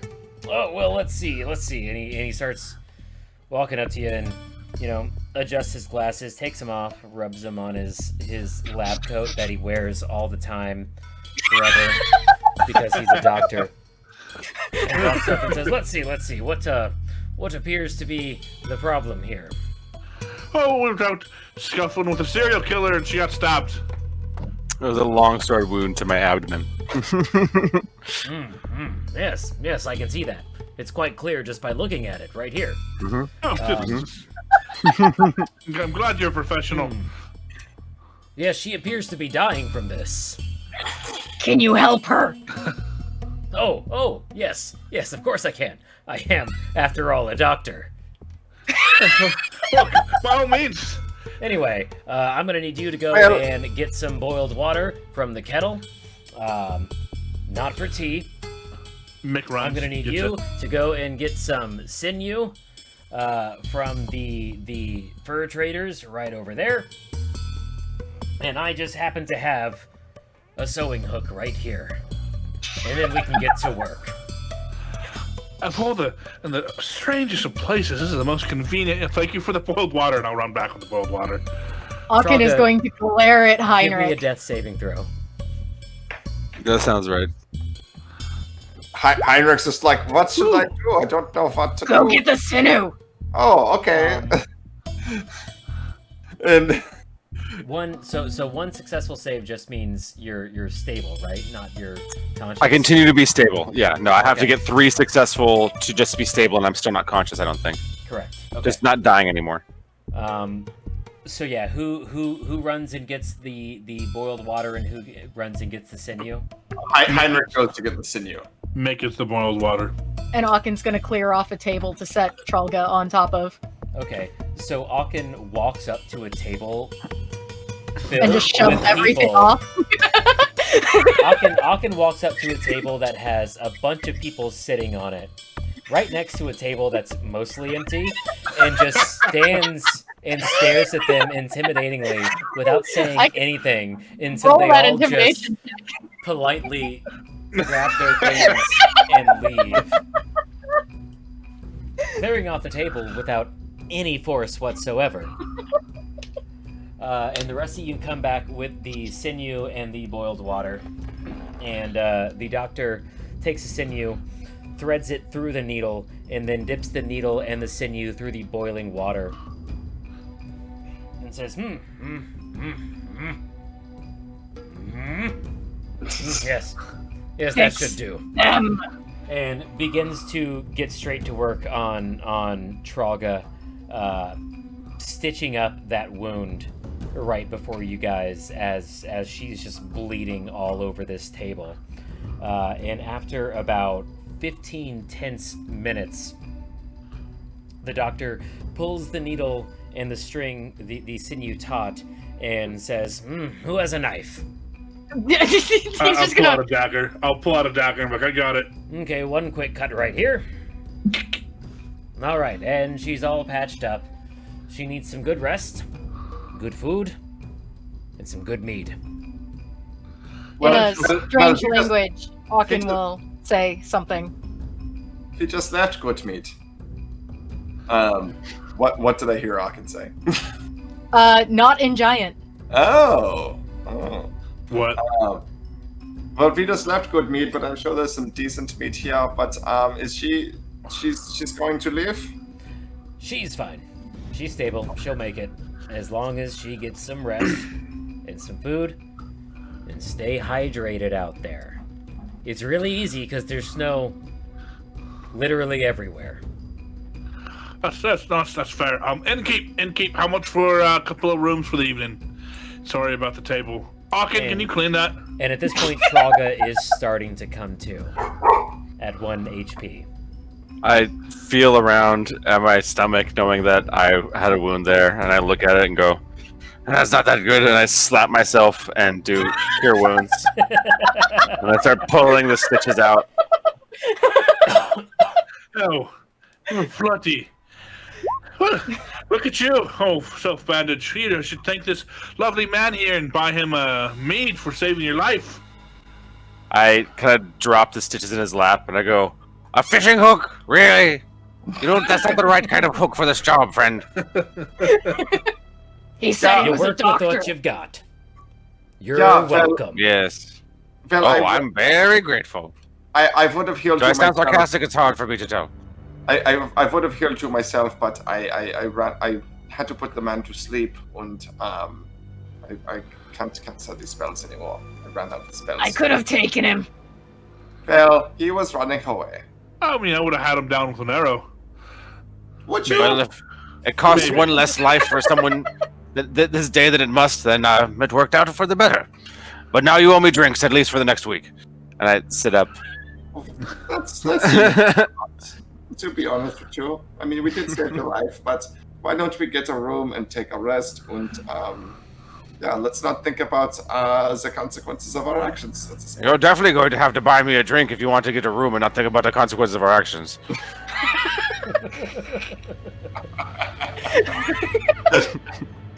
No, I didn't mean like that, Trahlga. I don't see you that way. Good, I keep telling you the same thing.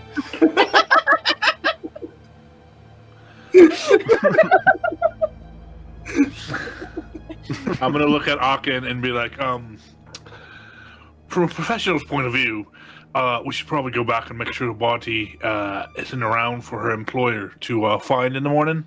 Right. You want to go with me? Yeah. And then I'm gonna slip 2 golds from the stash to Heinrich and go get us a couple of rooms, and we're gonna go make sure the body's not found. Yeah, sounds good. Yeah, I will secure us lodging and ale. All right. And food. Of course. Yeah, have us some pipe and steak when we get back. We're gonna need it. And then we're gonna go back to the body and see if I can set it out for the wolves. And I want to grab the guy's dagger from the inside as well, Okay. just to see if there's anything special about it. It's a very nice dagger. The handle is laid from what appears to be antler, sanded perfectly smooth, and the blade itself is a finely folded Damascus steel. It is otherwise just a normal dagger mechanically, Okay. but it is a very distinct dagger. And both of you give me insight checks. +0 life. Hey! There you go. 16. With a Yeah. +0. Yeah. As you are dragging, as each of you are dragging one half of the body away from the table, you both stop as it dawns on you at the same time. How are you going to prove that you finished the job?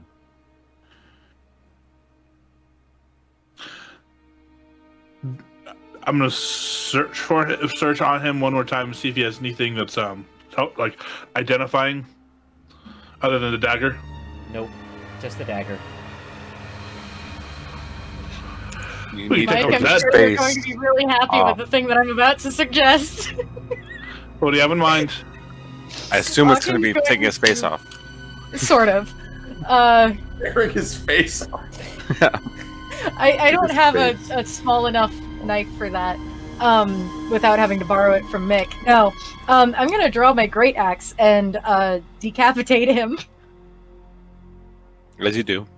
It is done. as I do, and just hold the head up to Mick and say, "We just hand them this." I mean, you know what? I was gonna suggest the same thing. Just Goliaths and humans think the same. You know what? Let's make sure that thing's well preserved. Put it in a bag and maybe leave it. Snow in will the help snow. it. Yeah, and how about we burn the chapel down? He died in a fire. Okay. How about that? That sounds good. He was decapitated in a fire. Yes, that checks out. I mean, no one's gonna miss the abandoned chapel, right? And there's deer in there. We'll have ourselves a barbecue, and sounds good. What is this barbecue? You folk up here in the Icewind Dale are so uncultured. I'll take you to a great tavern and barbecue place in Neverwinter if we make it out of here alive. I don't ever want to go to Neverwinter. Oh, dude, trust me. Once you see the women, you'll want to go to Neverwinter. He'll give you a puzzled look, and then he'll say something in that strange language again. What language? Because I speak a lot of languages. Do you want to roll for it? Well, which Can the language is DM? it? It's that secret language, Mike. Name that secret yes. language. I do not know this language. All right. It's not Thieves' Cant? It's not Thieves' Cant. Okay. All right. I mean, I know a lot of languages, but that's fair. Which I just realized my Roll20 is missing a language. Anyway. Fix that. Yeah, and then I think I'm gonna, instead of burning the chapel to draw attention to it, I'm just gonna bury the body. I'm gonna put the body in a corner and bury it in snow. Okay. Auken will help with that. Yeah, and then just light the whole thing up. Nah, we're gonna leave it. Just someone can come find him in the morning. Okay. I figure if we burn it, it might draw too much attention to the outsiders that just came into town. And should we say that you sort of clean up the bloodstains as well? Yeah. outside, Yeah. Bury them in snow? Yeah, okay. Yeah. So I'll say you guys take a couple of hours making sure that there's no traces left. And it's late and it's cold and there's no one out to see you. You make your way back to the fire's place. And there is ale and food waiting for you as well as warm beds. So you guys are able to head to bed for the night and get a long rest in. Come morning, are you like waking up early and heading straight out of town? Yeah, I think at first light, unless someone had something else to do. First light. First light. Yeah, I would be Well, before that, I would think, right? Yeah, I would think we want to leave well before first light. Get a good start. Yeah. Because first No, light's at like Auken- 10 a.m., right? Yeah. So Auken would like to get a bag so that we can pack snow around the head and keep it together. Yeah, you find a double-walled leather bag that has a like fur lining on the inside of those two walls. That will keep cold for a good while. Not that you need help keeping stuff cold in Icewind. Yeah, but just to be on the safe side so that it doesn't deteriorate we or can take it anything. into a tavern without being savages. That too. Fair. Okay, so how is this? I've got one. Cephalic Cephalic. Caltro's head. So, boss, if we leave too early, you're gonna miss your business deal in the morning, aren't you? Oh, scheisse. Yeah, you're right. Yes, I do need to stay for that meeting with I think she wanted to deal your business. You know what I mean? I agree with our recently deceased and brought back to life friend.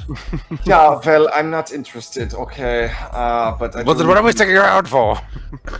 Well, this is a business dealing. It will be less suspicious if I am there and we do the thing with the business. And so why don't you just stay in the rooms and I will wait down here at the table for Trahlga and we'll sign the deal. I have drawn up my papers over the evening. And What about breakfast? well, eat your breakfast. It will be there. Take breakfast in the room. I promise. You both. There will be breakfast. Scheisse. Like, eat the breakfast, but don't be that conspicuous. Okay? Jesus. Who is this Jesus you speak of? No, I said Jesus. It's a saying. Jesus. Ooh, Jesus. breakfast Jesus. I love breakfast Jesus. Jesus. It's a saying at the upper wards of you say Jesus. I like a nice breakfast Christ too.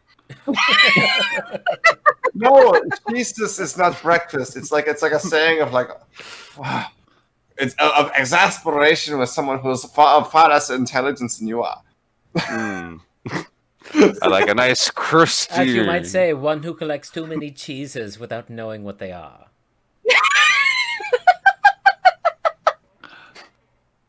That's what we say up here. Oh, that is a very fine Gouda you have. Oh, what's the Gouda? Oh, Jesus. That's what they say. It's an old joke we all say around here in the North Country. I didn't laugh because I've heard it so many times, not because I hate it. Not because I hate it.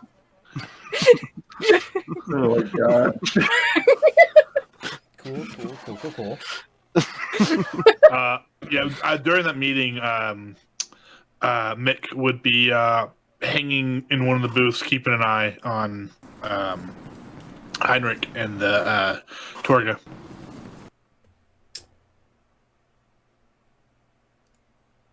Wait, what now?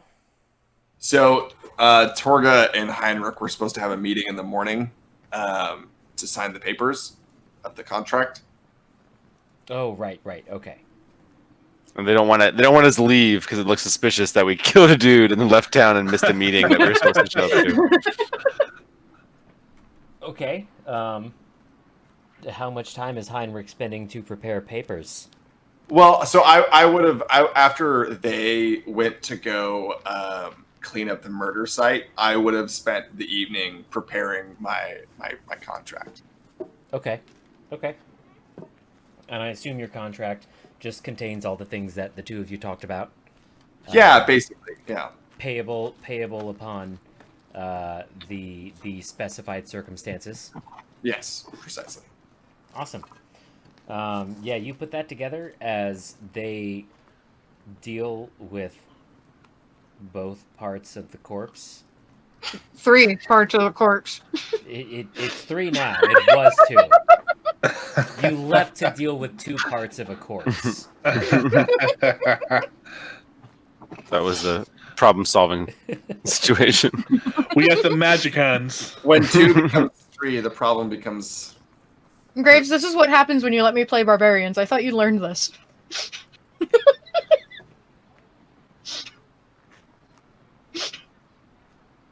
I have, 2-3 heads on my other barbarian? Yeah. So anyway. Let's make a hat. Yeah, so you make the contract. They come back from dealing with the body, and I'm guessing you guys get some sleep. Yep. Are you setting up watches or anything? I think after last night, Mick definitely would take the first watch, and then tell everyone. Tell everyone else to take a watch. Heinrich wouldn't take a watch unless someone asked him to take a watch. I think you're being asked to take a watch. Take a watch, but very begrudgingly. No, listen, boss. I know you don't like staying up and you need your beauty sleep and everything, but I'm just going to be honest. It's a lie-die kind of night, and you just need to do your part and make sure we don't get murdered while we sleep. Yes, I understand. We'll give him the easy watch. We'll give you the one in the middle. You get to sleep a bit, then you wake up, then you go back to sleep. That's the easy watch. Not the worst watch. The easiest watch. That doesn't make any sense at all. Well, try it out. We'll see. I'm going to bed. Mick will take the first watch. Yeah, I'm last watch. All right. You want second or third? Heinrich will take third. Okay, I'll take second then. All right, so everybody give me perception checks. Yay, there we go. Hey, a 10. So Auken is second and Heinrich is third? Yeah. Okay. So...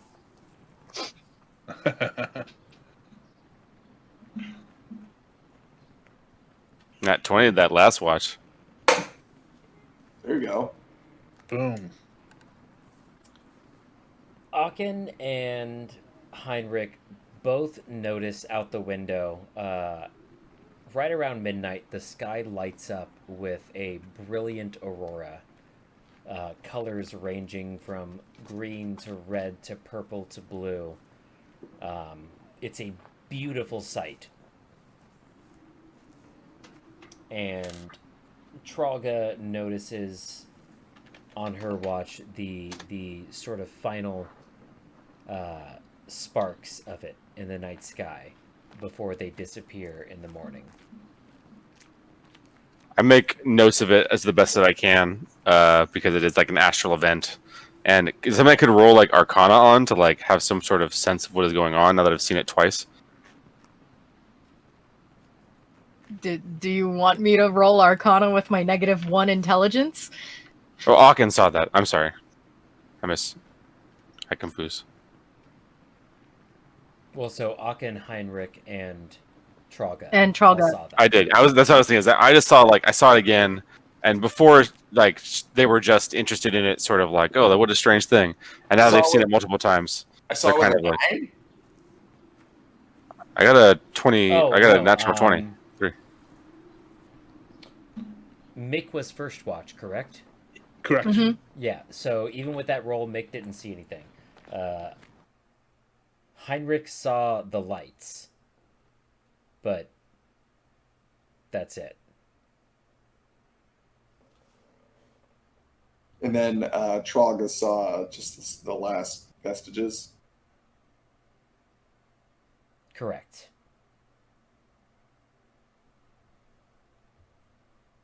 Yeah, Heinrich wouldn't think much of that. I mean, Trahlga would definitely think there's something there and would try and record it, but I don't know. I don't think that I don't know what they would know about it. So I was thinking of rolling an Arcana or some other sort of, maybe a nature check even. I'm proficient in both those.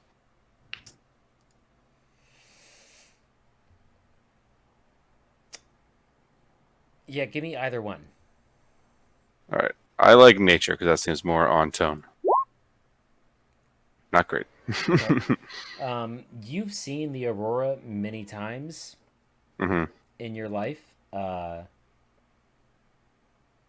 It's odd to see them at this season or this time of year, but at the same time, so is a 2-year-long winter without sunlight. Right. I still plan, though, next time tomorrow night, I'm going to stay up at the darkest hour, which is like third watch, to try and observe it if I can. Okay. But I don't mention it to anyone else. I figure it's just some weird stuff that I'm interested in. No one else would be. Star stuff. I think Auken would ask Trahlga about it in the morning because he's Right. if they've been traveling for like 2 months together, he's Right. probably noticed and caught on that they like looking at the stars. Sure. Well, could be nothing, could be something. The stars are ambiguous and strange and sometimes scream madness into your mind, so don't take it too seriously. Okay. I just didn't know if you saw it. Oh, I saw something, but it was not something that should have been in the sky at such a time. But we should watch. We've already had stranger things happen today. You all let some sort of lunatic sew up my side. No, it worked out fine. So. You were dying. I agree, it worked out fine. But he was terrible. I wouldn't let him cobble my boots. All right. And on that note, I think we will end there for the night. And we will start off next week with contract signings. Yay! Contract negotiations and contract signing. Excitement. I love D&D. What a cliffhanger. It turns out I'm going to be late. When are we starting again? I'm going to be there 30 minutes after that. Well, thank you for asking. We'll be here next week, Sunday, at 5:00 p.m. Pacific Standard Time.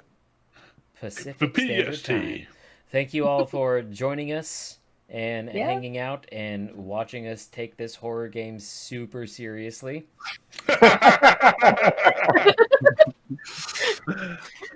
Sorry, you let me put it hard. What do you want? Flying Potato 60, I see you and I love you. You're right. I'm not really a barbarian if I'm not carrying around a severed head. Fair. All right. Thank you all for joining us. That is going to be it for tonight. We will see you here next week at 5:00. Take care. Adios.